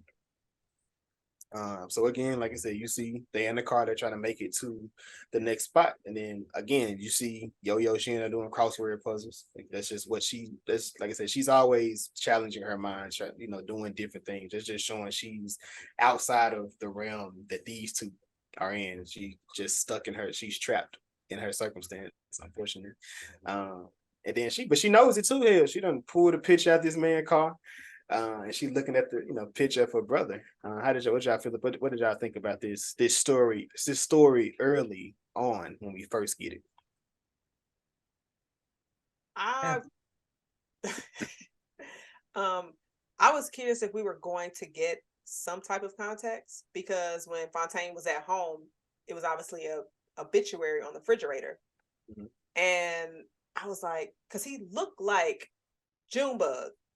He does. And so I was just like, okay, is that his son? Is that his brother? And so I was shocked he opened up to Yo-Yo about him. And then when you heard the story, you just like, damn, you know what I mean? Because it's just, I feel like a lot of us have heard these kind of stories happen before. And so it's I appreciated the storyline that they went with it, and especially where it ended up. I thought that was wild, but yeah. This movie was very well written. Right. We said it often, well, not too often, but we say it often. Visually amazing, just how they did everything, and the framing as well. They make it to the beauty salon, or they make it to where the beauty salon is. What made them go there? Was there a reasoning behind it? I think because you get out of gossip from the salon or something, or they followed the truck that left the chicken spot. They followed the white van that left the truck. That's what got them there. So they made Slick go inside the truck because he's nimble. I ain't He goes inside the truck. And as he's in there, he's pretty resourceful. He finds a badge. He sees the grape drink that they have in there, which I was wondering how that was going to be used. Which I wasn't prepared for what was going to happen, but right. I was wondering how that went. But then, of course, Tiana and Fontaine, they go inside the beauty salon. When they go inside there, they see this 2C straighter is greater perm inside the beauty, but they was wondering what does it do. So what did y'all get from when the perm was actually used on these women? So metaphor wise, I think about what we talk about in real life when it comes to perms and relaxers and how damaging they are to Black women. Like, and that was my first thing of why they would use it as a target, whereas a metaphor, a lot more Black women are natural now. I went through the Afro phase, Jazz did too, and we locked up now. But then all this stuff kept coming out, which they know about it, oh, this causes cervical cancer, this causes, different cyst and ovarian things. And so that was the metaphor I picked up. And it's like, as you're watching them put it on the women who are in the chairs, they stressed out, they talking, they fussing, and then it's like all of a sudden it just relaxes them. Like, it's a relaxer. We call it perm, but it's a relaxer. So the direct metaphor is she fussing. As soon as she put it on, she just kind of relaxes. Like, you know what? It's kind of like, fuck it. Like, whatever was bothering her, it won't bother her anymore. So you really got to see all the different metaphors and the directness. Like I said, we call it a perm. That's our slang for it, but it's a relaxer. And that's exactly what it did to anybody that put it on their head. So it was kind of like funny seeing how they use that analogy. I like that. I definitely said complacent, but I love relaxer a lot bit more. What about you, Jazz? You got same thing, or do you have a different thought? Nah, definitely same of what Dev said, for sure. Got you. I just want to make sure, like you said, everybody got different perspective. You may, put us on game, you know what I mean? Let's throwing the phone for it. But as they're about to get ready to leave, Isaac pulls up. He wants to, he says he sees you came back from the Lazarus pit. So Batman. It's crazy. It's crazy. Mm-hmm. So I want to say, I don't know if y'all caught this, and I probably wouldn't notice if I did not go to get my hair done at a salon. There's always a salon and a barbershop next door to each other, majority of the time. And so I thought just that simple detail, because it easily could have been they saw Fontaine going here while they were driving by, and they could have just came in. They was leaving a barbershop, and it was like, oh, hell no, we got to go roll up. I killed that nigga 2 days ago. And then when they was just like, nah, we just talking, she was just like, nah, y'all got to take that outside. And then when he tried to show his gun, he was like, I got you next. And then Yo-Yo looked down like, nigga, what you showing me? He was like, oh, shit. And then he moved his the apron. The apron over him, and I was just like, yo. Funny. Right. It made me think of that I don't know if you ever seen that video of the guy in the barbershop getting his hair cut, and his hand is going up and down as he's in the apron. He was like, my nigga, what you doing in my chair? He flipping his phone. He just flipping his phone. So yeah, that was funny. So a lot of them, well, some of the bars I was going to, they made them see through. I don't know why you did. You can see your phone and the hair. So you can see your phone without having to, because I've seen that too. Yeah. But as they're dealing with Isaac, Slick Charles is in the back of this truck, and the truck done left. Pull it off. It's gone. Yo-Yo was like, can y'all measure y'all dicks later? Like, let's go. Basically. But because they was definitely, where did they go after? To the old man. They went to the old man again. To go get that guidance. And he said, exactly. He said, you gotta it was the straighter is greater. He was like, why you say that? He had already said it. So this time he was like, woo, woo, gotta catch that last stop on the train, young blood. He said, why'd you say that? He said, well, yeah. He said, where do I go to get the answer to that? He was like, and she was like, church. We gotta go to church.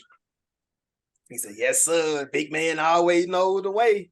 Then he said, when you're trying to get out of Babylon, which I was trying to figure out what that reference was, and they escaped Babylon to go to Mount Zion. So that's why he was like, which church is it? Because it's 10 churches, Right. which is wild for them to have in that small of an area, there's 10 different churches you can go to, which that's typical. I've seen that, yeah. In the black community. There's 10 churches and 13 Walgreens. You're gonna always see them. Get the liquor stuff. And they make it to the church. They break Tiana breaks Slick Charles out because he was talking about Fontaine, like, damn, nigga, you ain't strong enough to get me out. And then that's what she pulled. He said, my girl Nancy, you gonna always figure it out. Which again, she just showing her how resourceful she was, how useful she was, and she gets him out. And he was like, I can't go into a church. Me and G's ain't been right since I pimped that whole name Mary. They did right here. And then, like I said, I was.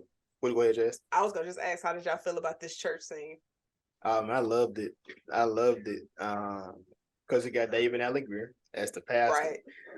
Him and Jamie has done quite a few things together. But this made me think about him in Martin as the pastor. You remember that? When he was trying to mess with Gina.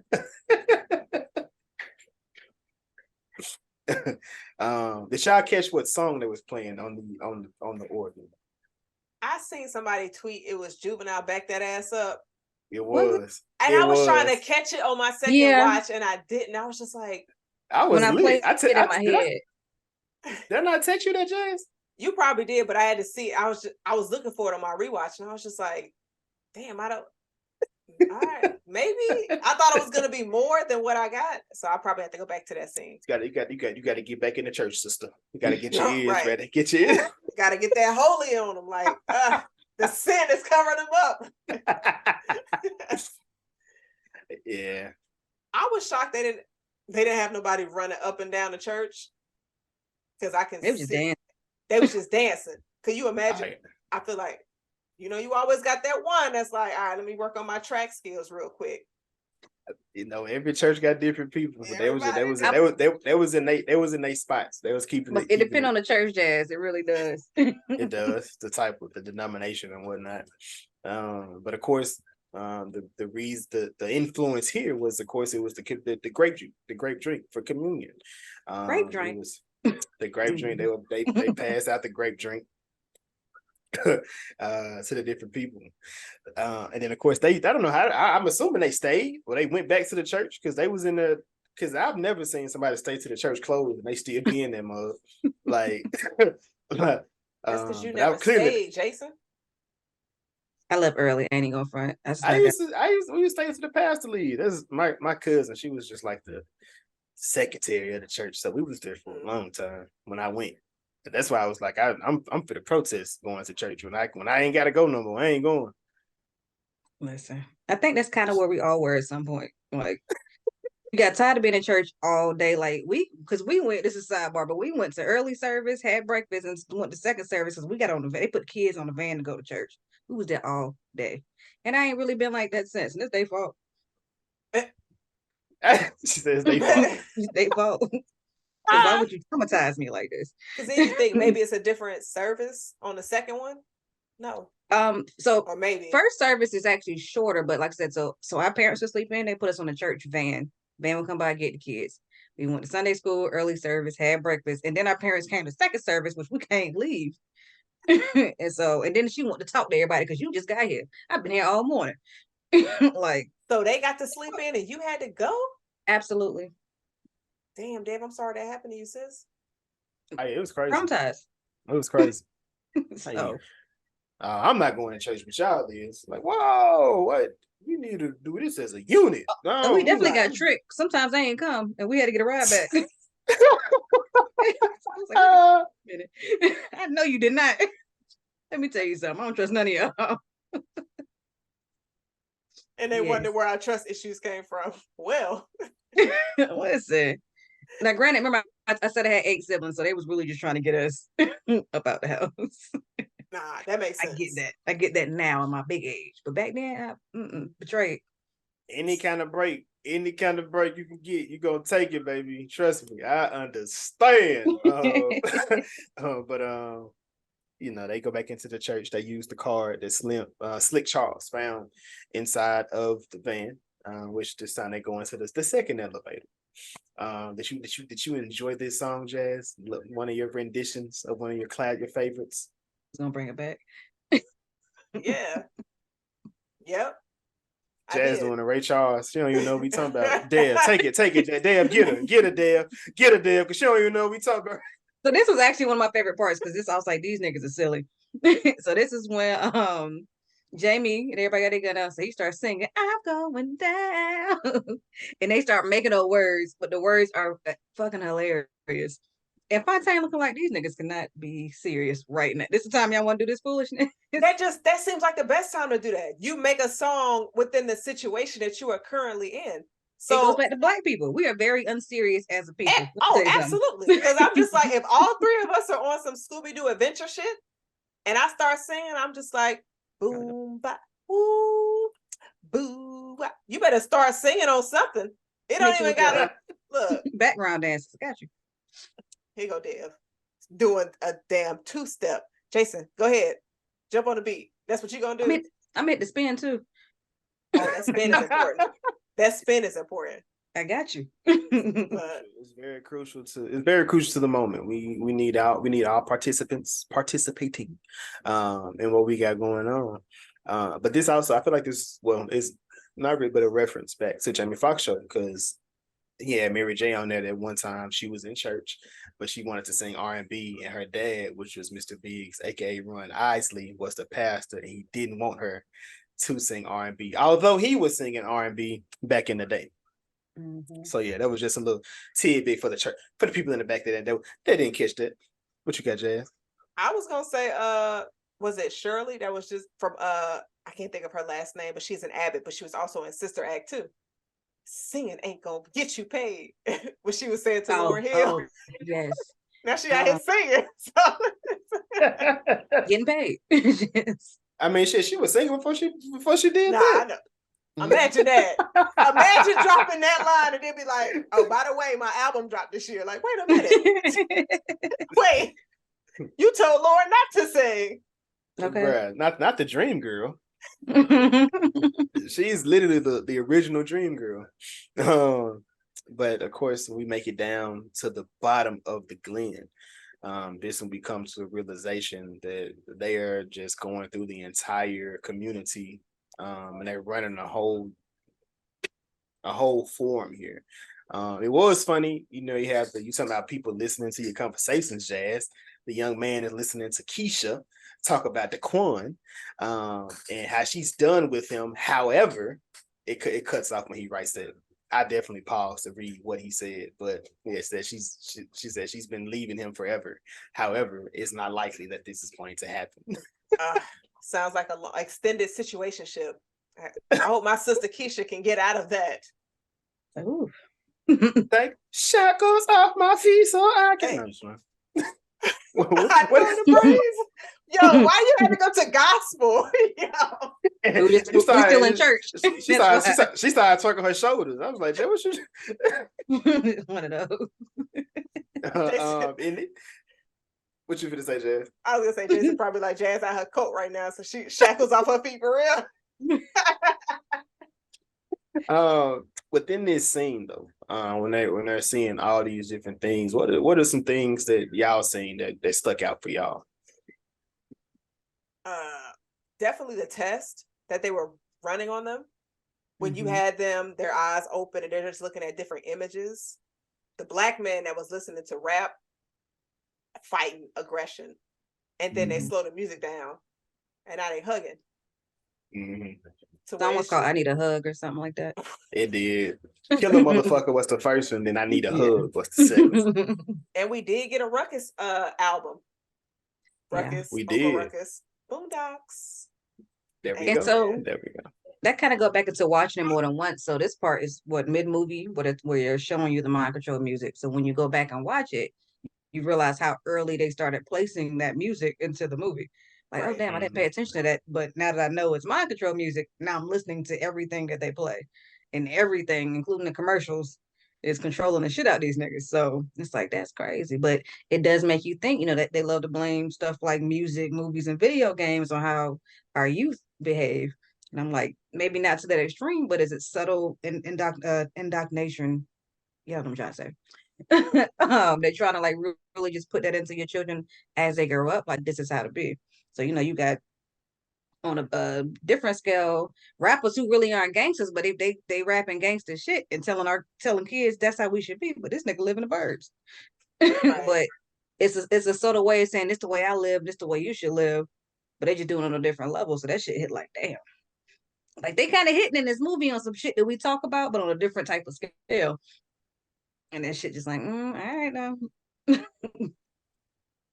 you right, Yeah, no, 100%. They was getting those references. I that's the music influence people. What do y'all think about that? Since we in there, do y'all think these things influence a people? Yes. And I think it's the image it's selling.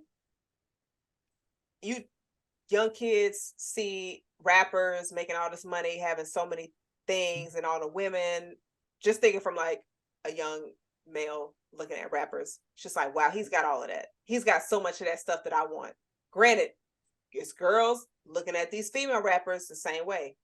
So it's just like you see that idol, like, oh, they're rapping this and they're saying that. But the thing is, sometimes it's best to not think. Just because they rapping about that, they live in that. A lot of them have ghostwriters that's just like, yo, this gonna sell. This ain't got to be about your life, but it's going to sell. It's all like money. They're making a art for us to be entertained by. But sometimes people cannot separate. I don't want to say separate the person from the craft and all of that, because that can get a little choppy. But you know what I'm trying to say. It's just some people live that life, some people don't. What you got to say, Jason? No, I agree. I agree 100%. It's a tough. It's a tough conversation. But it's a real thing as well, because people are influenced by things that they see, that they're around. Because everybody wants a way out. Everybody wants a way out, and if you look at what we have here between just our cast, like I feel like Tiana was a victim. All of them may have been victim of circumstance, but her situation is the only one was really flushed out to a certain extent. Technically, Fontaine was flushed out as well. His story was actually flushed out because we know where he ended up, just based on everything that happened and why he did it. So, to an extent, he made it out. I'm not sure how he made it back into that type of lifestyle. That's something they didn't really explain, because just given where the actual person was versus where Fontaine is, how there was a drastic difference in those two people. So it's interesting in how that even happened, or how that even landed.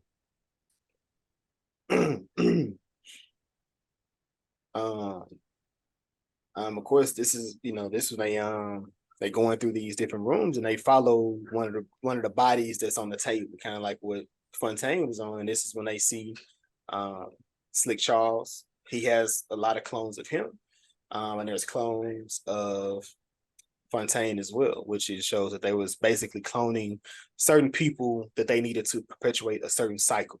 They needed these people to do that. So regardless of whatever happens to them, they was gonna cover it to make sure that person. I wonder how long were they gonna do that? Like, was this person just never gonna age, or like what was gonna happen? Like, because are the clones aging with this person, or what? How was that gonna work? Like, that's an interesting question, because when you have a clone that gets killed and somebody sees it, but you replace it the next day, like, it's people around that actually witness that person die. Like, how does that work?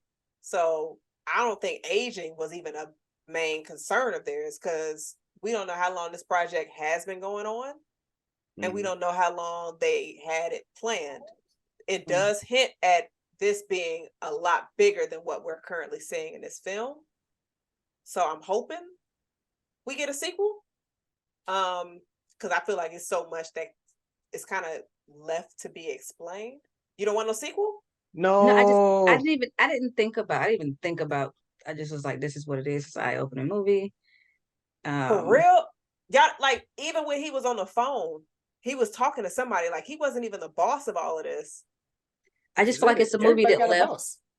Yeah. I feel like it was just a movie that they wanted you to just really think and open your mind and leave it as you're gonna keep thinking once this movie done. Yeah. It don't need to, because I mean, how do you really stop it? Like, I don't think there's a way to actually stop it. You can whistleblow as much as you can, but that's just going to happen in different places. I think the cycle in that was, goddamn, we told y'all at the top we spoiling this motherfucker. I feel like at the end of the day, it's all about the community. The community is the one that's going to stop it. The community is the one that would have to break whatever that cycle is, whatever that mindset was, because regardless of what the people were doing, they were still there for the people. Like that's what it. And once you put down the guns and we stand up together, that's how it happened. Because we get the team up between the enemies. The enemies in the beginning had to team up to bring it down. And it's like if they could just stop what they're doing, we can make money together. We can do these different things together. We can definitely go about it a different way. So no, I don't want a sequel. Just based on what you said. Think about all what you just said and think about the Black community. If the Black community came together as one instead of trying to do divides like that's we all are aware of how powerful it could be. So I was thinking about a lot of the scenes in this movie, comparing it to like real life obstacles and stuff that we go through. So oftentimes people say black on black crime. Jamie mentioned it at the top of this this movie. So people often say that, but it's yes, black people kill black people, but white people kill white people. It's oftentimes it's the area that you're in. So it's not that you're going out and just killing black people because that's what you want to do. Oh, I wasn't even talking about that. Oh no, I was going into it, so I was just making a point. So that's just what it is. So oftentimes there are communities of black people that there's communities of people, like you can find them. It's just like it's just not, that's not what people want to put in on the mainstream. Like you have in Atlanta, you have those communities of just black people that's just doing well.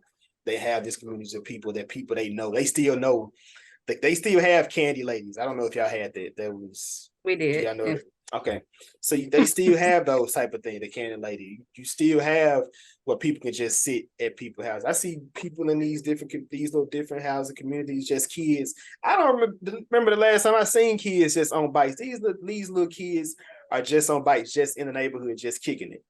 You know what I'm saying? I just went to a kid birthday party. I'm going to kids' birthday parties. Like I'm old as hell. First off. Secondly, I'm exchanging numbers so these little girls, these kids can go link up at a later time. These little girls, these little boys, it just did. So you still see it. It's just what they're gonna push is the bullshit. That's propaganda. Is that the word? Like that, I feel like there's because it happened. Like unfortunately, yes, those things happen, but there's a good side of it, but people don't want to see. You know what I'm saying? Like I see a lot of people that was like kind of shitting on this, but shit, they go in there and talk about sisters, all the Queen's Men, all these different shows. I'd be like, hold on, like anything can be entertaining to you. I can't take away what's in, because I'm entertained by some weird wild shit as well. But it's just like the stuff that people really love compared to stuff you just like. It kind of make you think to a certain extent. So, but I know everybody doesn't like to think at the same exact time. So those shows you listed was Tyler Perry shows.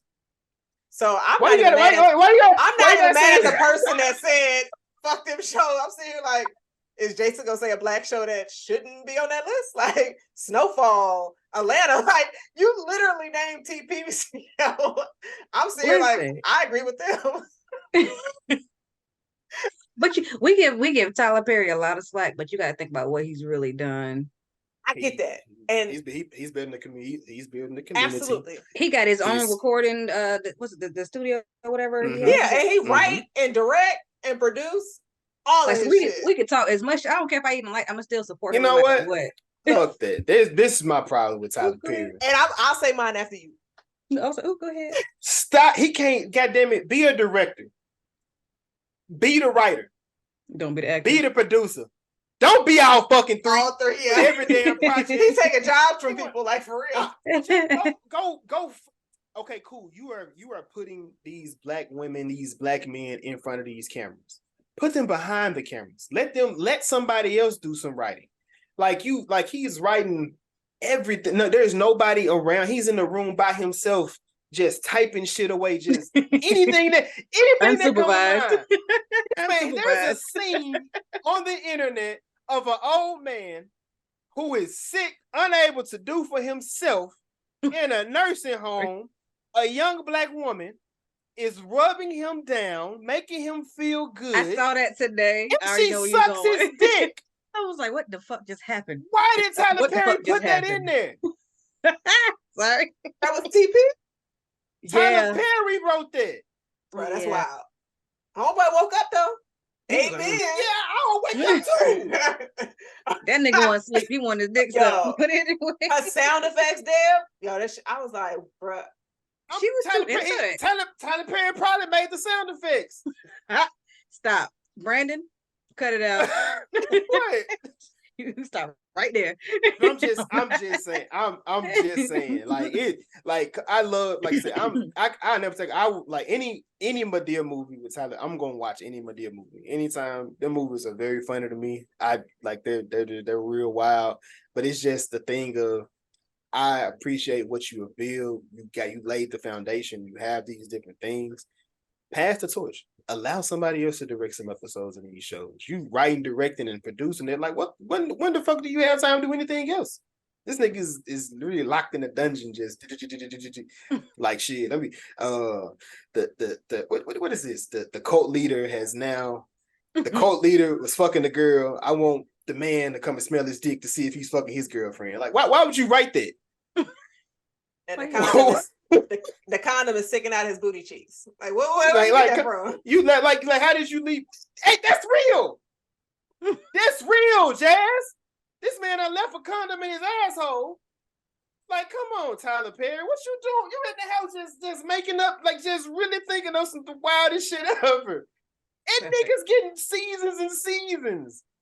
Yeah, Tyler knows somebody for real. Damn. Oh, he just bought a network, so that shit about to be going crazy. That nigga took down Bill Cosby. They're gonna put this shit. Not just playing. That nigga should have been. That's a fire theory, though. I'm not gonna lie. That nigga Tyler took down Perry Bill. taking down Bill. Nah. That nigga needed to be gone. He was a nasty nigga anyway. But I'm just saying. Nasty. Yeah. But Jazz, what did you think about that? Where are we at in the movie? I don't even know. Okay, in the movie, they seen the clone. Fontaine is shot at his clone. Yo, why we?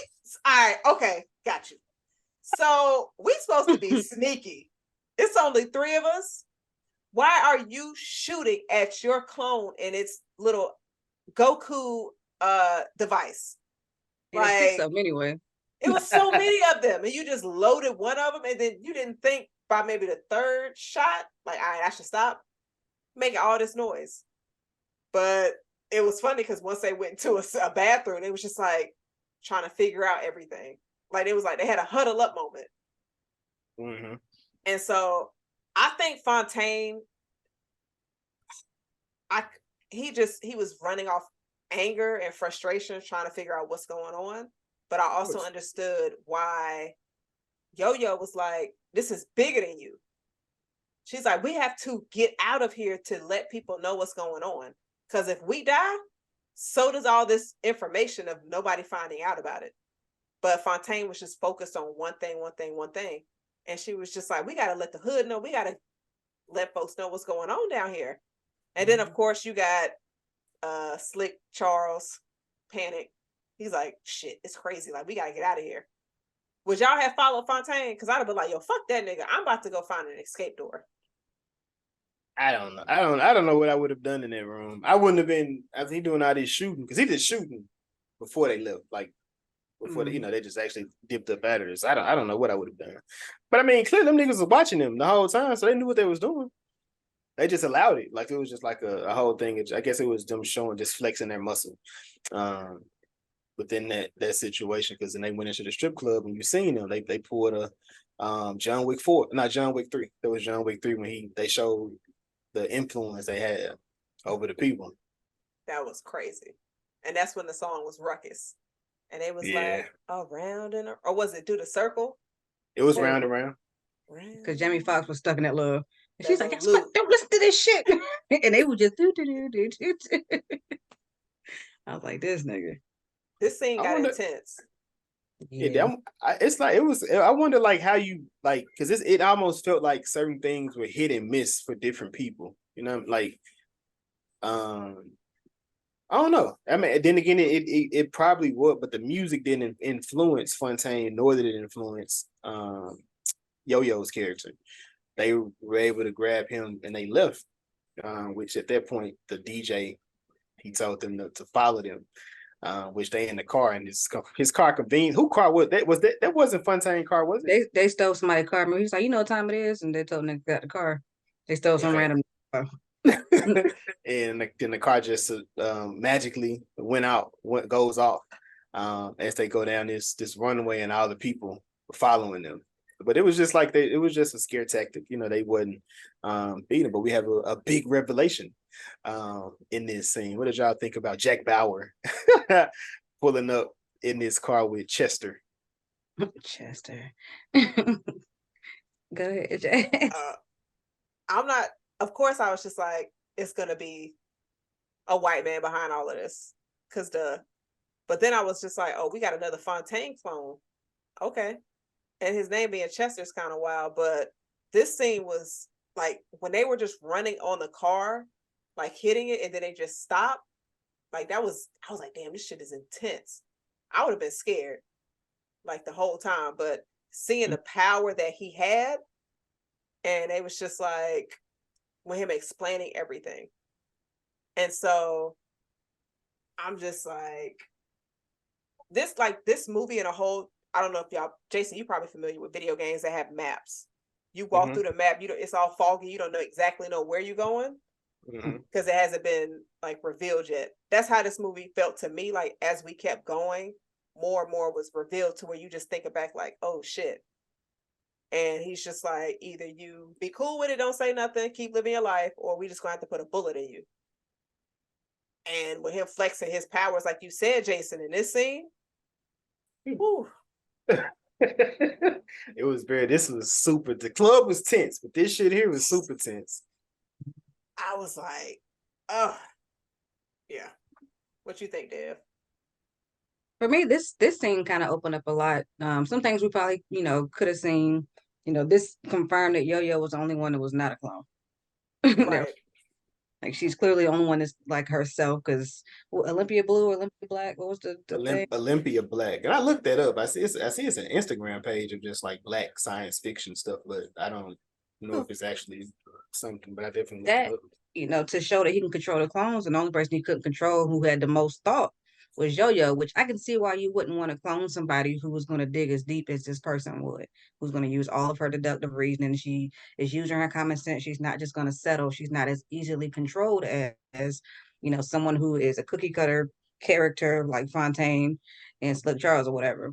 He even again pointed out, when we go back to how this kind of tropes or metaphors real life, we let y'all do y'all thing because you're vital to making this shit run. You think about drug dealers and this, that, and third in our own communities, and how some of them are getting away with certain shit. They let an extent of this shit just run. When we talk about Black conspiracy theories about how drugs got to neighborhoods in the first place, they let this shit rock to keep these neighborhoods the way that they are.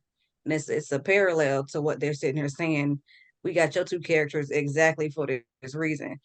If we had y'all, this shit wouldn't run the way it's supposed to run, and y'all were integral to our plan. You know what I mean? So it's like, it was that, seeing the control that he had over them, seeing that, clearly that they're going to let people who are smart but not as free thinking as someone like Yo-Yo thrive. They're not cloning Yo-Yo because she's going to fuck their whole operation up everywhere they got. So they make sure they're using key people, certain people, just to make, this version of these Black neighborhoods, poor neighborhoods run. And so it really just kind of make you think like, damn, this is really Cause you be like, how that nigga been running around for so long? Ain't no way that they ain't found you. Nigga find this nigga across the fucking planet, and they ain't know what you was doing up the street. They know what you was doing, but it worked for them. Right. I want So to piggyback off of that, and let me get your opinion. Did you see any kind of symbolism with how Yo-Yo was treated in this movie and how Black women are treated in America and in Black men in America as well? To where he kind of just said, "You just a hoe. You not a threat. I ain't even and she got to was the clone biggest you." threat. Yeah, she was the biggest threat. That's what I'm saying. Right. Like, that's why they didn't want to clone sis. That's a bomb right there. Like, and I do see that. And I had this conversation, funny enough, about yesterday. I was talking about some of our friend circle. People like me, you, and some other people. We're strong personalities as Black women, is what I consider us. And I know that I'm a strong personality when it comes to a lot of things. I've recently realized when it comes to some of my male counterparts, just kind of pay attention to little things that intimidate certain people. And I didn't even know it. Like, I wasn't trying to do anything. It was just that how I was and how I presented myself in certain things, or even my mindset or knowledge that I had, that they just kind of was looking like, why you know more than me on this? I did realize that, you can be a strong person and fuck the whole independent Black woman trope. You can just be a strong-minded Black woman, and there are people who want to dim your light because in their mind it shouldn't be that way. You should not be stronger or smarter than me in this certain pocket of whatever. And so I definitely felt that, like, clearly, all of them are smart. It's not taken away from their intelligence, but Yo-Yo is thinking on a different level. But because of who she is, she's not getting that respect. All because Right. of who she is, but she's the smartest motherfucker out of them and the strongest, willpower wise, in my opinion, out of all of them. And that's not just because she's a woman. I'm looking at the personalities, Yeah. but people don't like that shit. No, because even still, like when it was Fontaine and Slick Charles, they was trying to figure out a plan. It was like, how would Yo-Yo do it? Yeah. So it was like little stuff like that. But okay, I'm just making sure. Like when I was watching, I was Yeah. like, this might be a reach, and I was like, I'm gonna bring it up on the pod and see. Because Jason, what most you of the people think? they were cloning down that you saw were It was a mostly lot of men. males. Yeah. Yeah, Yeah. it was a lot of male. You seen a few women. Yes. It That was was definitely going mostly across the men. mostly men. And I mean, so I Yeah. mean, I guess it was. I don't think it's necessary. Well, maybe pushing their version of patriarchy. Through the Glen to a certain extent. Because I mean, the women typically, most of the women there were the mothers were non-existent. um, the women that were there, you had the women that worked in the beauty salon, but a lot of the women that was sticking out mainly were prostitutes, in this area. So, And I'll say yeah, they were used as a very reliable resource. true.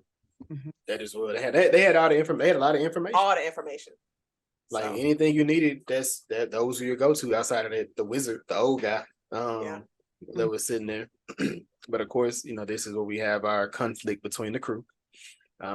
Fontaine and Slick Charles, they kind of made their minds up, like they're done with it after them being able to control them, tell them how to use the gun and different things, and them not being in control of their bodies. But Yo-Yo, which I understood both sides personally. Like Yo-Yo being the one that's not controlled, like just like we need to figure this out. Some kind of way we got to figure it out. But then him at the same time, like I'm not even a real person. I'm a copy of a nigga.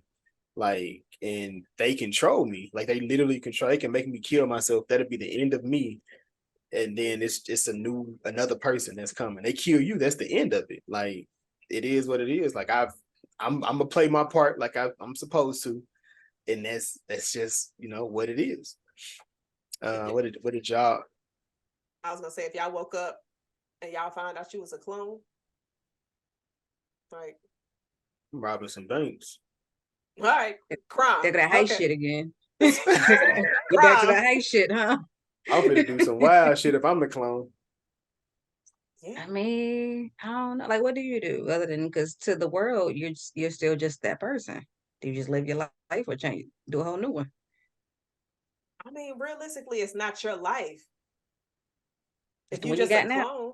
It's a life I know of. It's a life I know. Well, no, I mean, I Yeah. guess it's just like all of those memories not really yours. You just hear like you just a copy. I don't know. I guess it's kind of like if you were just a clone, and a lot of people go on purpose. A lot of people just like, I have to have a purpose to live and things like that. So it's like if you are a clone, a copy of somebody else's life, like what would your purpose, or what would you think your purpose would be? Would it be the same purpose as the person who is the original? Would you, I guess, try to create your own? I mean, if y'all was clones, you know? Would I create a clone of myself? If you Well, were like, the clone, would yeah, you? Oh, if I was the clone, yeah, I would definitely try to break out of whatever they're expecting for me if I knew how, or if I knew, the way to go about that. I'm sure it's something on Google. I mean, what would you? I mean, so let me ask you this: like, I mean, what would What would I search? yeah, what would you be searching? I would be like clone purpose question mark. Which, like, how do you steal money from job without getting caught? Carly, nah, I ain't doing that. How she probably watched Takers because it is on Netflix. Yeah, she should have looked up Gone Girl. That would have been a lot better. She had to have a husband, but her boyfriend, like, people thirst trapping on that nigga crazy. but he 10 toes down for her. He got to. I would too. That's how you get more women. So, what ends up happening? What you can't still deal with the crazy. She going to jail. She going to jail now. Oh God. I am not POPA. I'm not holding it down. You gotta go. Jason, you wouldn't write her letters? I'll write her a letter. You should send her dick pics. Yeah. I mean, the police might catch them. Yeah, I mean, I don't know how they work. I ain't never said, I ain't never did that. Depending on what type of prison, she might have email, so you can email them to her. Okay. I like it. It's people out here free with no email. For somebody in jail that's got one, it's crazy. They try to keep them acclimated as best as they can. These niggas got TikTok. What you mean? Is that right? I'm just like, is that why I see them on TikTok making shit in their cells? Bruh, going crazy on Facebook. Jason live got everything in jail but freedom. I'm telling you, they got everything. Can you imagine somebody from prison was like, yo, I came across y'all pod. Y'all doing good. I ain't seen the movie though, but y'all wild. Like, from somebody from prison? That's give crazy. Me a shout out. Right. That'd be dope. That'd be dope. We giving them some kind of happiness in the dark time. We can drop their name, but we're not gonna drop their charge. You know what I'm saying? You caught that charge yourself, my boy. Or girl, whichever one, because women can commit them to, clearly, Carly. But of course, we got this montage, Fontaine, he just going through the motions again. Frog not talking to him no more. He just out just looking at different things. Then he has this come to realization moment. He needs his mother. And I hate this scene. I'm gonna just tell y'all now. I hated the mama scene. That was like the worst. None of that hit for me. When he was at the door, it did, but when he went into the room, I was just like, no, this ain't it. It was a radio. What you thought it was?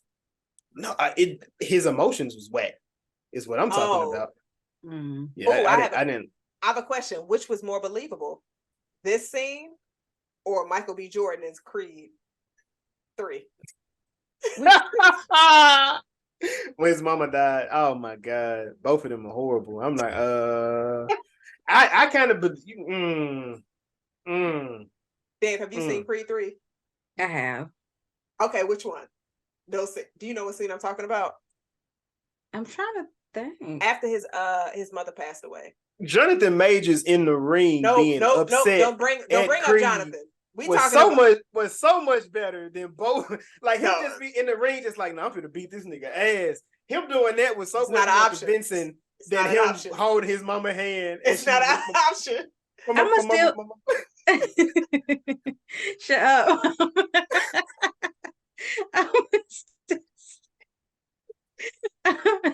Okay. Wait, I'm trying to get my life together. Y'all check out our Creed review. Check out our Creed review. I'm gonna still say Creed because I was like, he broke into the room. I'm like, all right, nigga, should be clicking it. Ain't no motherfucker in here. You should tell Mama I need you. What the fuck are you talking to the box for? I'm confused. Boys, we don't get the fuck out this room and go somewhere. Maybe he thought they were gonna send him a mama. If one came out the elevator from the closet, goddamn box, Mama, I need you. Why are we doing this? What the fuck? Like, if you get your dumb ass out this room right now. Ain't been a bitch in there since. Never. Gone somewhere. Get your little pussy ass outside. Come on, go, my boy. Oh god. Yeah, I'm going. But I'm gonna go. I'm going John in this situation. I'm going John. It did because at least at the door I felt it. Like he kicked the door. I was like, oh man, the aggression. He hit the floor. He was like, I was like, oh hell no.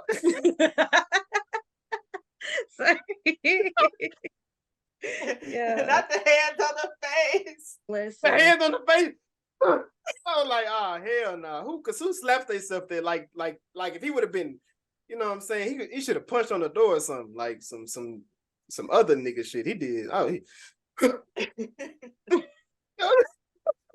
Billy, get your ass up. That's what it felt like. You know, Billy, we're in the store. I was like, hell no, that ain't it. That ain't it. But the part of me was like, how long have you never been in this room that you didn't realize that it wasn't a motherfucker in here? It's not that many times I'm finna be at the house of my mama and she not answering me when I'm trying to feed her. I'm finna come fuck them stories. Like what? I'm gonna be like, shit, which stories you looking at, Victor? Like, god damn, Young and the Restless, General Hospital, and the Beautiful. Listen. Well, who you watching in there? Yeah, that was like, how long did he just never open his fucking door? That's why I was lost at too. Like, come on now. But yeah, that it was the you to my mama, I need you to a fucking box that killed me. Oh, there's one more. There's one more scene I hated too. I'm glad we going in there. We'll get there. We'll get there. I think right before this though, when he had finally scratched off all of the scratch offs, nigga, you gonna always lose. That's what the old dude said in the beginning. Nigga said you lose always. And then I'm gonna keep playing. I'm gonna get this shit one day. Shit. I mean, you never. It's crazy. It's crazy how that works though, because people. Nigga just hit. When somebody just hit $1 billion. No, she lied. Oh, that bitch did lie. Yo, she lied. So nobody won. TV. Nobody won. Nah. You talking about that black lady? Yeah, no. I'm sitting here like, how you got? I thought she lying in 1 week. Damn, my nigga. Yo, we was taking L's. We was taking L's. No, them. I'm not with them. I ain't with them. I don't know them. Them ain't my sis. Them us versus them. Goddamn. Other people only know about us from what they see on TV. So to them, it's us. It's people over there in Britain. They think that we like that because that's all they see on TV. So yes, to them it's us. Perception. Sis said, I just want to be on TV. Bitch, get on YouTube and put that shit on your TV. Boom. You're on TV. Yeah, but you get this big TV. That's little TV. YouTube, you know, anybody can be on YouTube. Anybody can upload YouTube. The news put me on this one. No. And now people talking about them. Don't lie about winning the fucking lottery and thinking ain't nobody gonna show up to you when you scoop your money. Bitch, like, why would you lie about some shit that's going to be found out? She really went up there. I would have said, I'm not going. I'd be like, it's a jokey joke. Why are you shy? My hair but then of course, you know, he goes back, you know, he went outside. Then June said, Nick, is you crying? Like immediately. He said, you still owe me them $15. And then he talking about SpongeBob again when he was out here. He kept talking about damn SpongeBob. He said SpongeBob. What was the relevance there? He was like, this one time SpongeBob and Patrick was crying so hard that water was squirting out their eyes. And then like it was that whole little story about when SpongeBob and Patrick were crying. And he just made it funny. Yeah. he sprayed him with his squid. I would have been mad about that though. I would have been yeah, don't spray me with no damn Capri Sun, bro.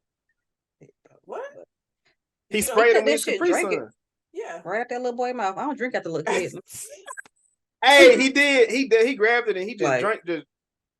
I don't drink. You got kids. I do not drink after kids. Because them niggas don't give a shit about what go back in the straw. Nah, they don't. They don't. I'm like, it's yours now. You can have it. Every time. This nigga pulled out another Capri Sun when he did it. Yo, he had so many. I got another one, nigga. He has so many. But the dope boy for Capri Sun, what's going on here? Hey man, that's crazy. And then you see catch back up with Yo-Yo. Now this is when, you know, she wasn't using her head all the way. She goes to the post office in their area with the manila folder with graphs, charts, information, notes, all the details. She know they watch. She just seen the cameras in the chicken spot. The chicken spot had every camera. She went in the underground and she seen they watching everything, and she still chose to drop some mail in the post office, and looking suspicious as fuck. Yo, girl, is that you? She's Yo. so damn. She said, girl, looking like Carmen Sandiego. Oh, Yo. If anybody remembers Carmen Sandiego, oh my gosh, she looked just like her. I'm weak because I'm sitting here like you were trying to make it seem like you were drawing attention away from you when you was bringing it to you. She was Like probably she had a wig on. You could have put a different wig on. or a hat. She had a hat on the Anything. wig, the trench coat, the shades. She could have took the wig off and put the hat on, and they still wouldn't have known it was her. Like, ma'am, anything. Come on now. This shit was hilarious. They scooped her up so fast. Hell yeah, they yoked her ass up super quick. And then you have this conversation between Fontaine and Slick Charles inside the home, and he was just said, they basically came to realization like, yeah, I never won Pimp of the Year. He's like, yeah, he said, I never had a brother, but it feel like it. And I guess that's that was motivation enough to have them push and try to look for Yo-Yo. And they went back to Biddy. Biddy. They went back to Biddy. And Jamie Foxx had me rolling in this scene too, because he was chasing her. He was going off at the same exact time. He got the crazy bitch. If I break into a sweat, I swear to, you know what? Oh, my bad. It was reflexes. It was reflexes, bro. It was reflexes. Cuss my ass out the whole way.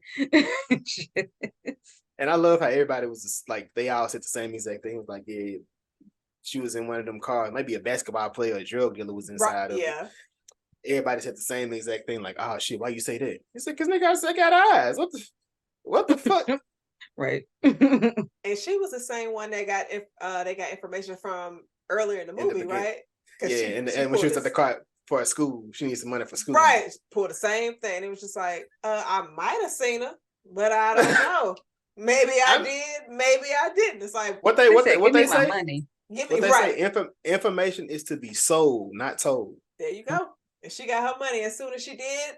Oh yeah, girl. So, she already talked about who scooped her up immediately. With no help, no problem. And then this is the scene I hated. Fontaine links up with Isaac. And he's telling him about everything that's going on. He gets shot. Then, they pick him up. They drop him off in the middle of the road. People pick him up. They take him to the place. New clone comes out. Of course, he repeats the cycle, but this time Slick and them's in the car. They put him to sleep. Biddy is there again because she was helping this time. And the white man said, he says, you don't season a chicken or anything. I'm like, hell no, you just boil that shit. It gives it a lot of flavor. I was like, why he lying? Why you are always lying? Right. And I guess with this one, my problem was like, so they don't check the box, like they don't check for posts or nothing. They just niggas, he gets shot, they just put their ass on the cart and they just take you out of here. Which they probably been through this cycle so many times. They was just like, they did and just kept it rolling. You got to think how many times they may have done that. I'm rolling now. Just like shit. That nigga, that's what happens all the time. Just keep it rolling. Put them on the table and keep it moving. I would have thought they would be more cautious with their activities now that they were aware that there's an underground lab. That was my only thing. I'm like, wouldn't y'all want to just like check their movements, make sure they're not trying to come up with anything. But also like when Fontaine went back to his regular routine, we don't know how many days passed. But if my test subject knew they were a test subject, I would try to make sure to monitor them for at least a good 30 days and then be like, okay, everything is cool. No, but they took that part out of them. They did. They give you the memories. They're not going to give you that part of your memories. So no, I'm saying like after the dude had the gun to Fontaine. So like Fontaine, Slick, Charles, and Yo-Yo was aware of everything. True. So I guess I would have monitored them and their movements, but I don't know how much time went past because it just seemed like they was like, So they got careless in their ways, in different things, but they also love the way Slick Charles set this up. So we do find out that he's not really dead, and they set this plan up. And I love how he said, "There's no better mark than a sucker who sees what they expect to see," which is that was brilliant in how they played that scene. Just from the girl giving the fake head, he was like, they'll. Before that, he pulled up on the homeboy he ran over with the car. He said, "Hey, I need to talk to so and so. I need to talk to so and so." He gave him 1,000, and then she said, "Shot him. Shot him." He said he gonna shoot. He just wanted to talk with him, and that's when they went to a negotiation, back and forth. But then in this scene exchange, he was just like, "Let's meet," and then he was walking away, and he made sure to be like, "Fuck you." As if there was issues to where like the people watching them knows like, okay, that's somebody he's beefing with. I thought that detail was fire as it was unfolding.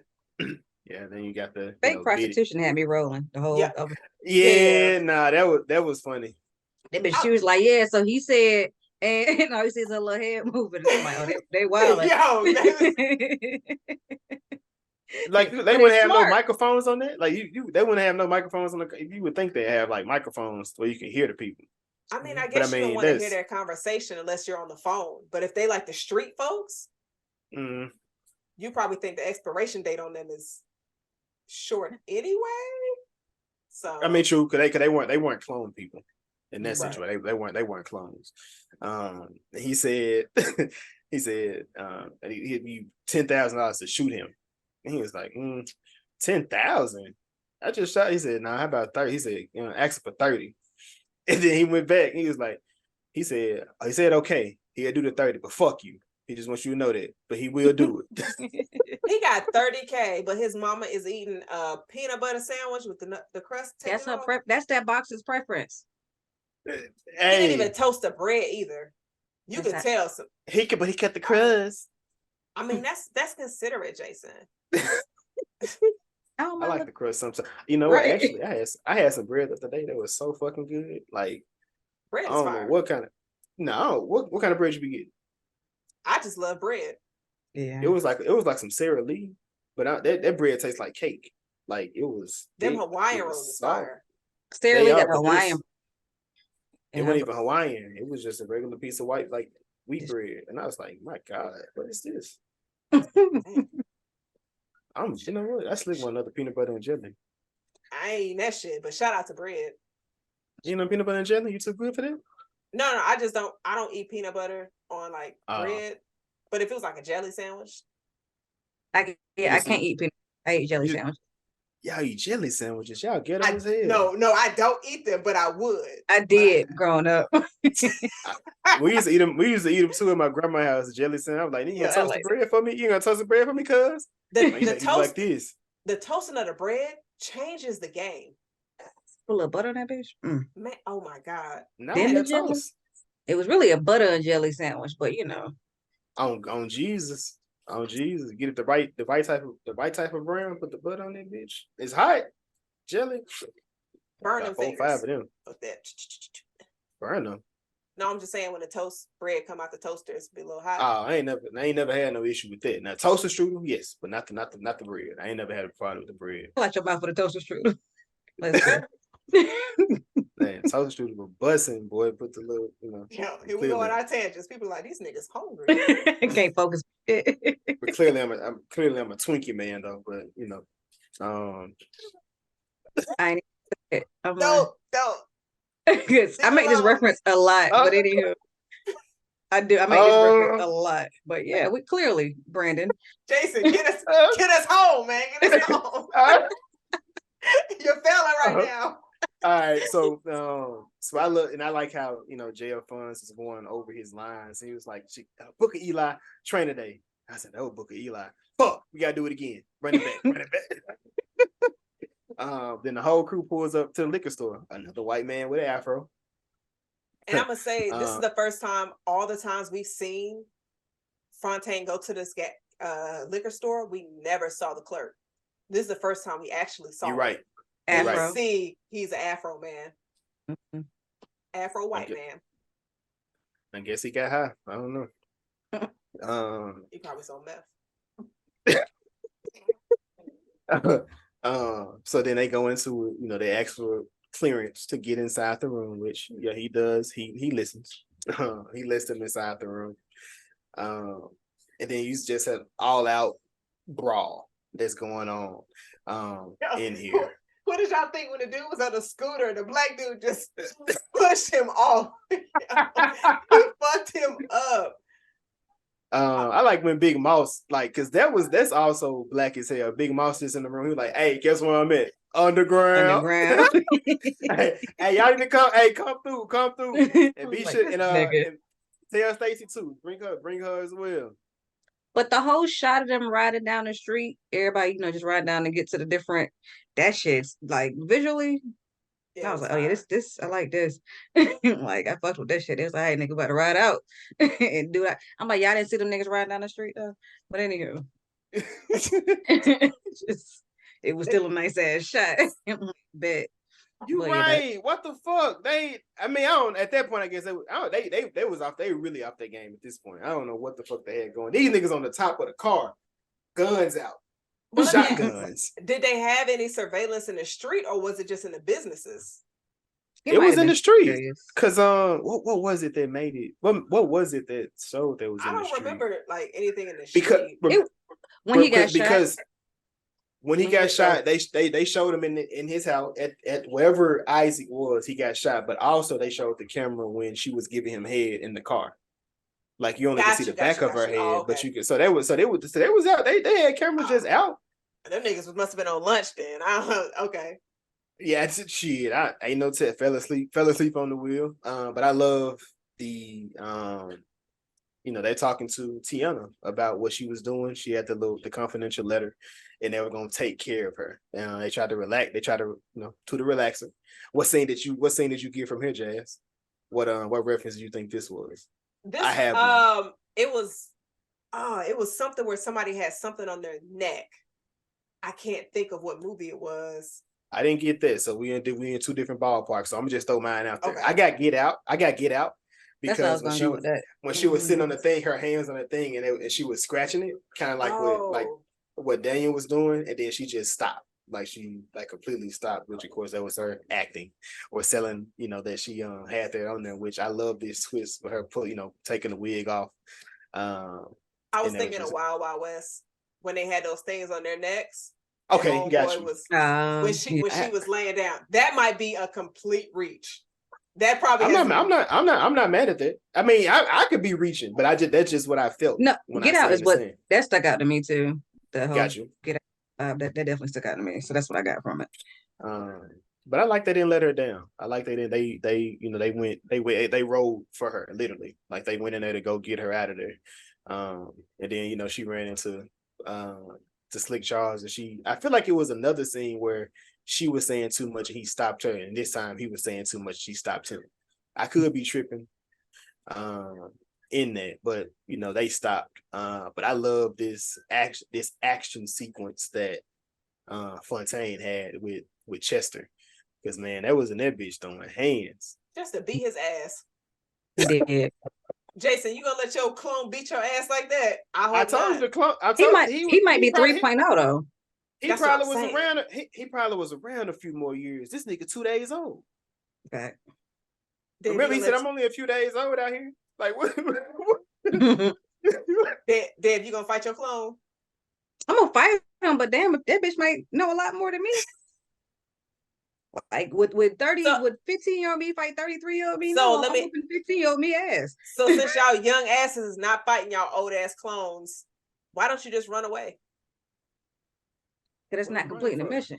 No, I mean just run away from where them niggas at. Like, okay, Chester's in this room. Let me go run where the crew is at so we can jump Chester. Oh yeah, that's true as well. Especially but I mean, you don't know how. He was kind of prideful though, so he wasn't gonna do that. He was gonna go in there and get. What he got that stick. Probably beating your ass. See, literally. And literally. And like I said, at this point, Yo-Yo and Slick Charles, their job is to free the clones. Of course, Fontaine, whatever his job was, he was not completed because he got caught. And what did y'all feel about the true revelation, or the true story of how Fontaine came into fruition? It's kind of sad when you think about it. Kinda, it's big sad. Yeah. But I mean, not even just like the story of his brother and why he did it, his motivation. While in the one hand he kind of had a good point of what he wanted to do, but how you're trying to do it is very fucked up. You want there to be no, no more violence and no more senseless violence in the way that your brother died, but your way of fixing that is making all the black people white. That's not the answer. So what you want to achieve makes plenty of sense, but what you're trying to do to get it is fucked up. You're gonna erase us to make a better world? We're not the one doing the senseless violence. Not on that scale. Let me piggyback off of what you said. With understanding his reasoning, even though you don't agree with how he did it. Is he a villain or is he an antagonist? That nigga definitely a villain. That nigga's a villain. That nigga cloned himself, put him in the hood, and sold to sell drugs. I think he's an antagonist turned villain. So like you started out with good intentions and honorable intentions for a good reason. Like your pain that you went through was valid, but the way you thought to solve that solution, you think about the reason they made the atom bomb or how it became about. They did all this shit with good intentions. A lot of terrible creations came about with good intentions, and their origins weren't to do something bad. But guess what? It turned out to be fucking catastrophic. No, and this is what we're at. The intent was always bad with the atom bomb. It was never not bad. But their intention, but they were what they were going to use. They changed what they were going. The bomb was for Germany.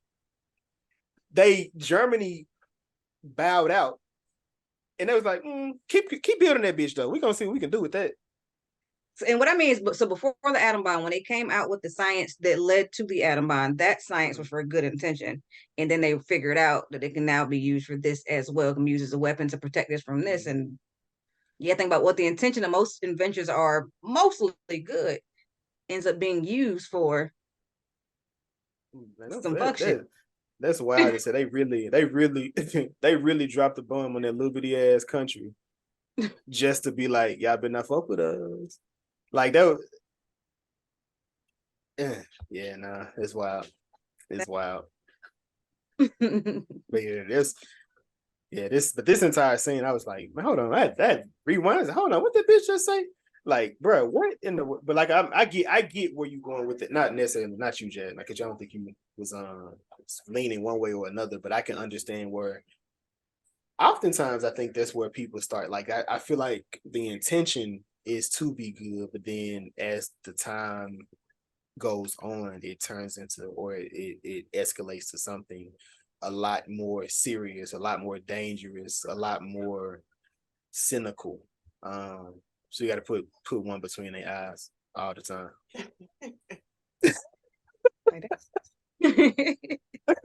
But of course, this scene is being interwoven with the scene between Slick Charles and Yo-Yo. What did y'all think about them with Jack Bauer over on their side?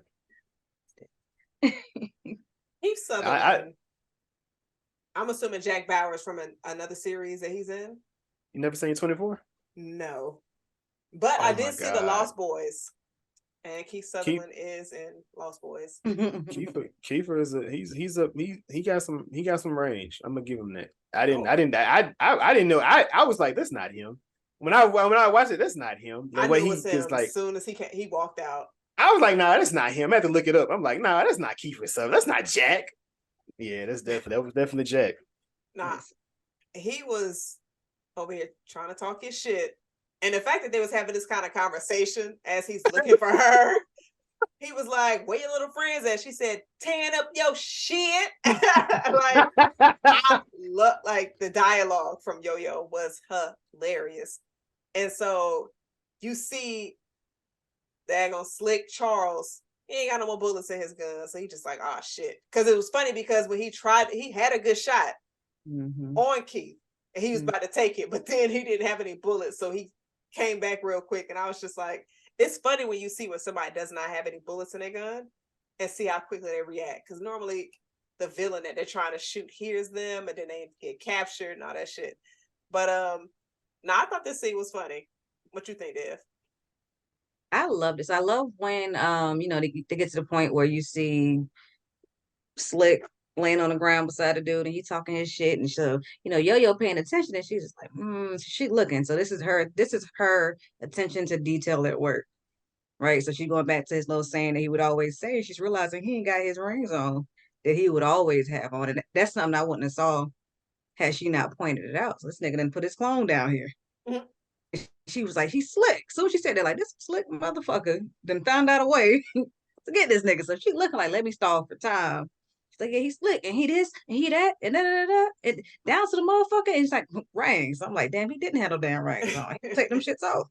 So I really like the attention to detail that she knew him enough to realize I need to get this nigga some time. Right. To get us out this bullshit. So I was like, fuck yeah. I love Yo-Yo for that shit. She paid attention.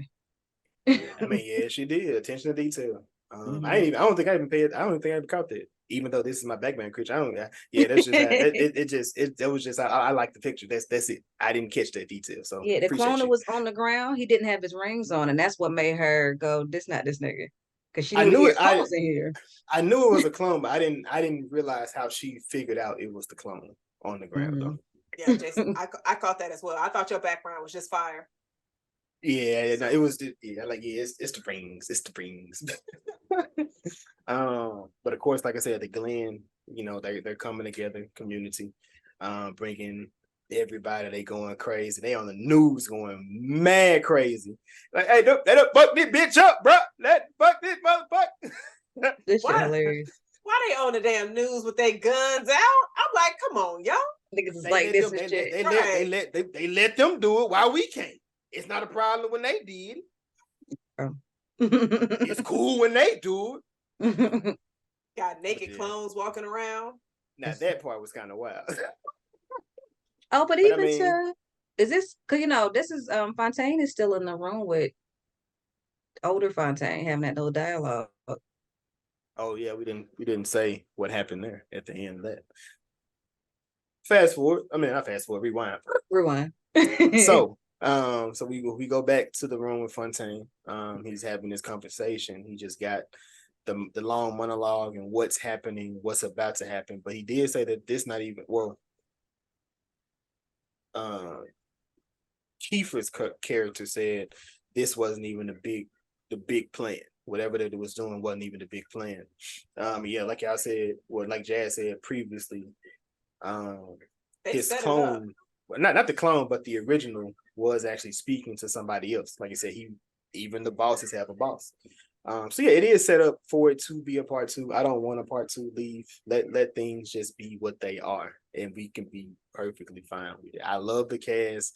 I love the movie, but we don't necessarily have to have it. Like that's just me. How many movies don't need sequels that have sequels? Now that's not the point. That's not the point. How about we bring it up where we stop, where we don't do it?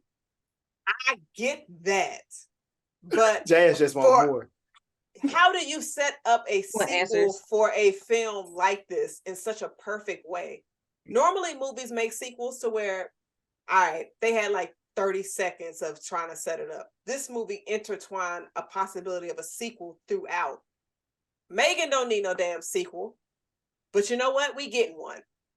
Cocaine Bear don't need no fucking sequel, but you know what? They keep spreading coke to the animals. So I was like, wait a minute. Like, I just sharks, but anyway. They didn't just go see Deep Blue Sea. Listen, I think so we're in this scene when they're talking, and in my mind this was stupid because why didn't you think about this? You got Chester standing beside older Fontaine and Fontaine over here, and he over there, Olympia Black, and he's like, I'm not a clone. He's like, I am. I mean, he is, and he shoot that nigga. I'm like, y'all didn't think about this shit? Y'all should get that nigga a different trigger word. So why would you allow your fucking clones to use your shit against you? That shit was just dumb as hell. Why would you not have something else? or a backup trigger word to shut that shit down. Something, anything. Like I was like, really, nigga, you gonna let him use the shit? But that's that white dude fault for allowing them to live after hearing that trigger word. That's true. Because they lived through it. So he remember, like, let me just fuck it. I might as well see if it worked. Olympia Black, nigga, I shoot that nigga. He I said said he that shoulda. shit 5 minutes into Homeboy's speech. Hello. But I guess he needed to know. Yeah. So, but not Dev. I agree with you. That was, it's kind of like, wait a minute, y'all.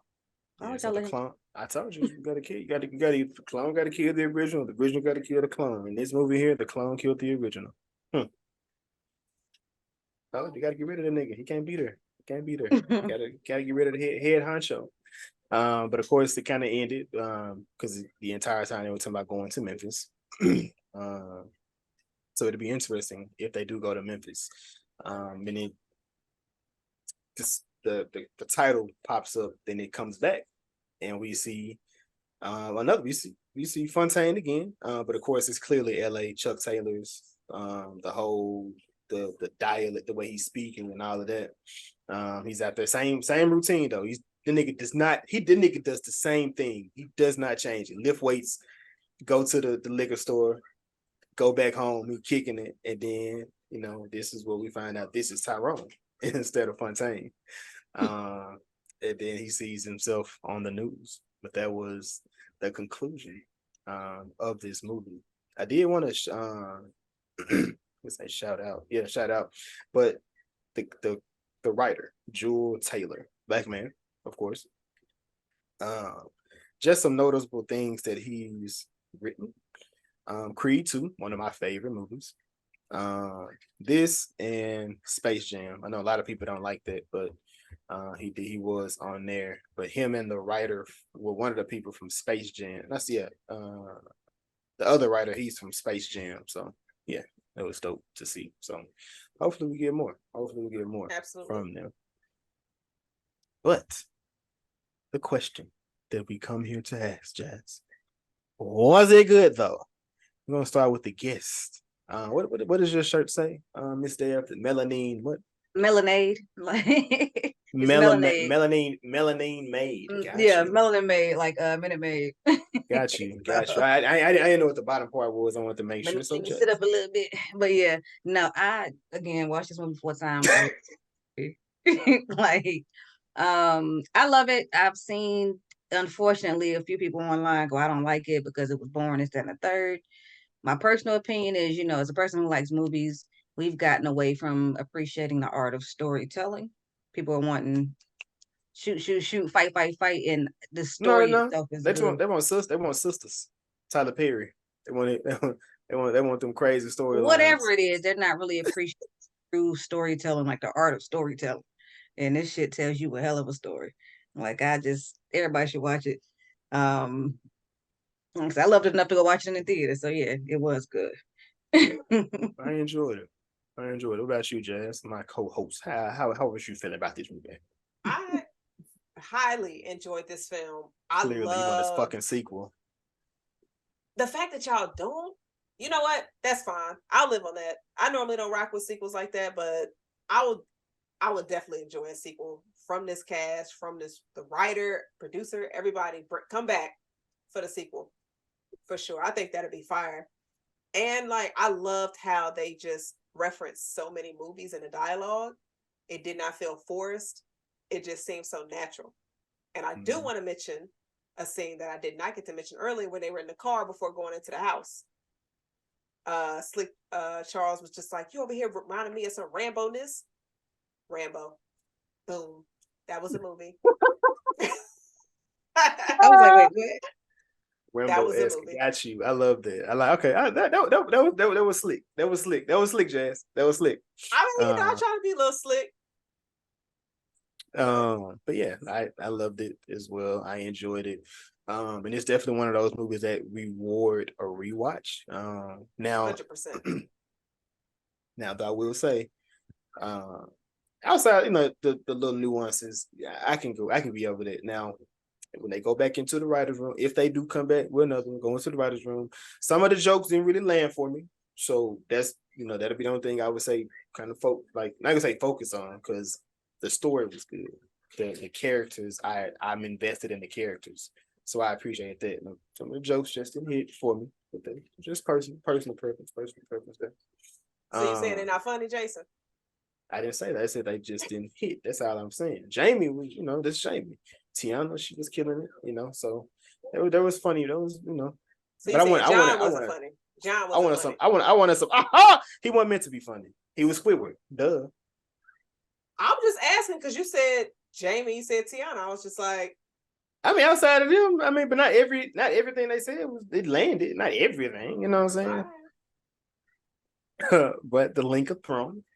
Link of Throne, of course, is the section of the podcast where we take a movie, whether it's from the director, the writer, or the actor, right? And something that they previously have done, and we're just putting you on to something that they've been in. Dale, I guess we can start with you, since you are the guest of the evening. Yeah, I know who I'm gonna do, but so of course J.I. Pounds Nicholson, my classmate. He was in the movie Mercy, the Madam C.J. Walker movie. You can find it on Netflix. It's a pretty good movie. Is that a TV show? No. Madam C.J. Walker? It's like a 3 or 4 episodes of that shit. It's a mini series. Yeah. Yeah. I mean, I guess Titanic type. Like don't do that because it's long. Don't do that. Just go watch it. Just. I think I seen the whole thing. I said Mercy. My bad. He was in Mercy. I meant to say Self-Made, but anywho. Wait a minute. So what was he in? What was he in? He was in both of those. Is why I ended up saying that. He was in Mercy, which also had Michael B. Jordan in it, and he was in Self-Made, the Madam C.J. Walker movie. My bad. I seen Mercy. I got to go back and watch that. This movie. Well, Jamie Foxx is in it too. Yeah. So which one is your Link of Thrones, ma'am? So we know for the graphic. Self-Made. Right. Self-Made. Madam C.J. Walker story. All right. Cool. Jason, who is your Link of Thrones? And please do not take mine. The Eddie Murphy laugh. He about to take it. You sound like Eddie from Dreamgirls. I'm gonna go with I'm gonna damn, that's kind of crazy for me to do this. I'm gonna fuck it. I'm gonna do it. I'm gonna go with Kiefer Sutherland. Fuck it. He was in 24. Great show. Great show. He be battling the Link of Thrones. He'd be like, I'm not gonna use that person. I'm not gonna use that show. As soon as we get here, I'm gonna use it. Like, nigga, stop lying. Because I wanted to pick a black person, right? Whatever though. Whatever. You picked the one white man that doesn't have a fro. Fuck it. No, I'm staying. I'm sticking here. All right. I'm gonna go with Tiana Paris. She was in Candyman with Bay number 3.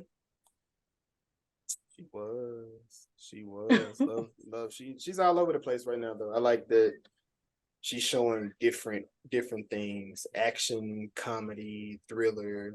That was horror. So she ain't done no love story yet. Sure. She don't need to. Love not you hating. Suckers. Not you hating. Actually, she was hold on, let me see something. Yeah, she was the fucking love. You ain't seen it, but she was a love interest on I mean, that's not really a love story. I mean, it is. It's a love story. It's just a fucking sad one.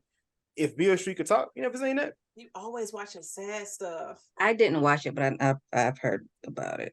Jason judged me for sad music, but he watches sad movies. I don't see the sadness. I don't even see it. You be seeing niggas going through all kind of emotional roller coasters. I feel like Jason is worse than me. Does he watch sad movies by the pool, Jazz? Damn, nah, nigga. He watches them at home alone at night when he ain't got to go to work the next morning. Why she have to emphasize alone, Jason? She doing a whole bunch of being alone. He watches alone by himself with nobody over there. 2:00 in the morning, Jason like, this movie good. I'm like, my nigga, why are you watching that sad shit at 2:00 in the morning? Okay. Nah, watch up in the room. He alone in the room watching movies. No bitches in there, just by himself, struggling, sad, crying because you know he crying. You know he crying. Watching sad movies with bitches is crazy. Don't put the bitches through that. Hey, he's scared. What did they be saying? He's scaring. I'm gonna say scaring the women. I'm gonna be respectful, but they be saying scaring the hoes. I'm just gonna put that out there. Who is that? The streets. Who is they? The streets. That's a good one, Jazz. Oh, since we're here, happy birthday to Young Dolph. He's not here with us, but it would have been his 38th birthday today. Shout out to him. I lied too. She wasn't even the main person in there. She's in a lot of love stories, but she hasn't been the main. So get this woman some more roles and some leading roles. She's in some bangers though. Her catalog is crazy. But yeah. For sure. Did y'all have any? Oh, go ahead, Deb. I apologize. I just want, Jamie already has an extensive resume. John Boyega is amazing. Of course, I think Fonz is a really strong actor. They're in their prime, Fonz my age, he's 33. He got time. Some of these actors didn't get started until they was 33. Same thing with John Boyega. He's about our age. Like I'm excited to see where they go, especially as our favorites are getting older, right? So we have these younger Black men, really strong, really great, craft. I'm excited for her too. I love her. So yeah, like I think them getting to play with Jamie was probably an honor for them. But easily. You got an OG right there, so right. I hope it took everything in.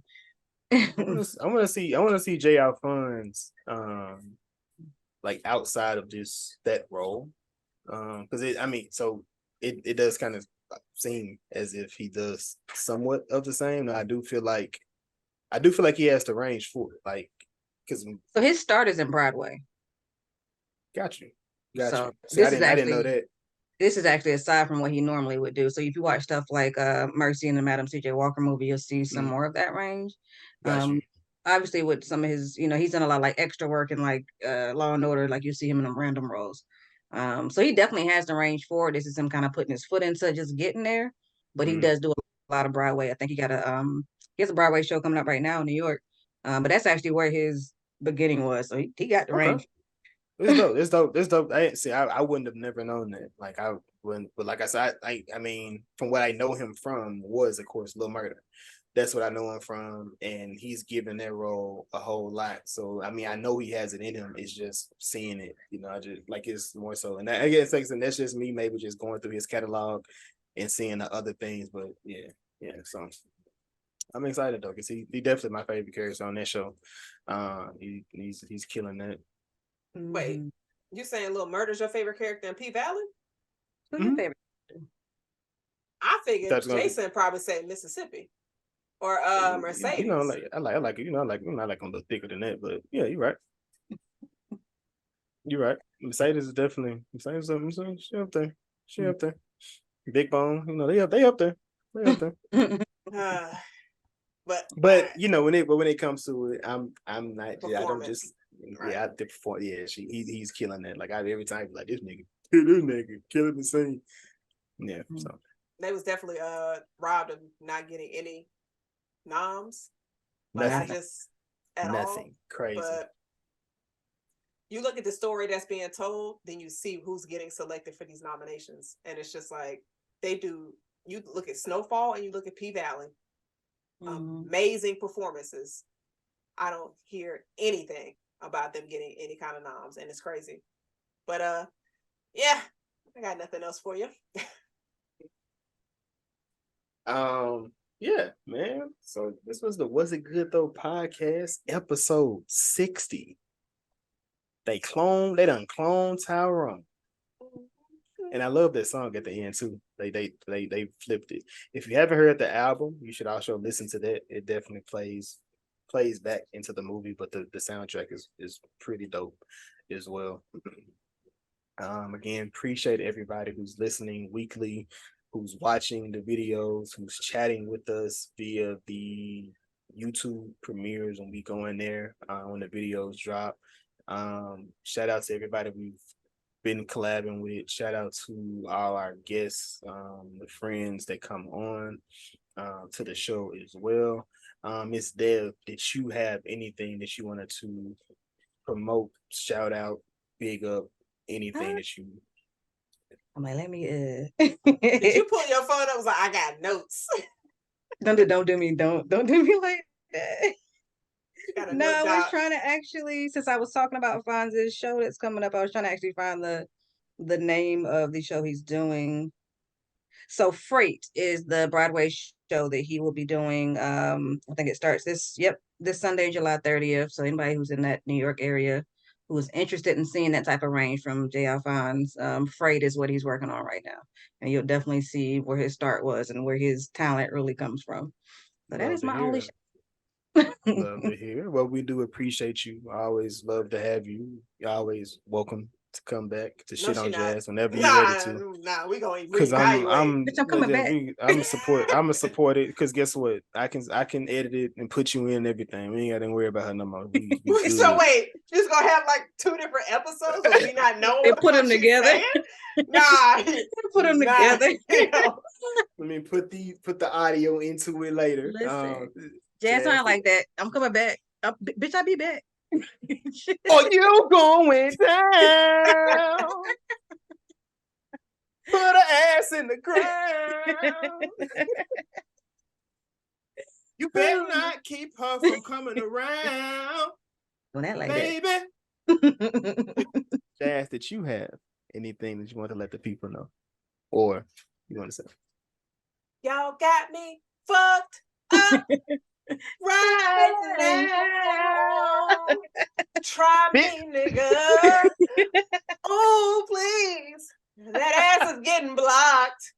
You're not blocking me. Coming back no more. You have to block me from all 52 pieces of your social media, first of all, and you ain't gonna do it. First off, it's going to be 54 because I just joined TikTok. She's on TikTok. Tippy. No, by the time this drops, I would have probably made an account.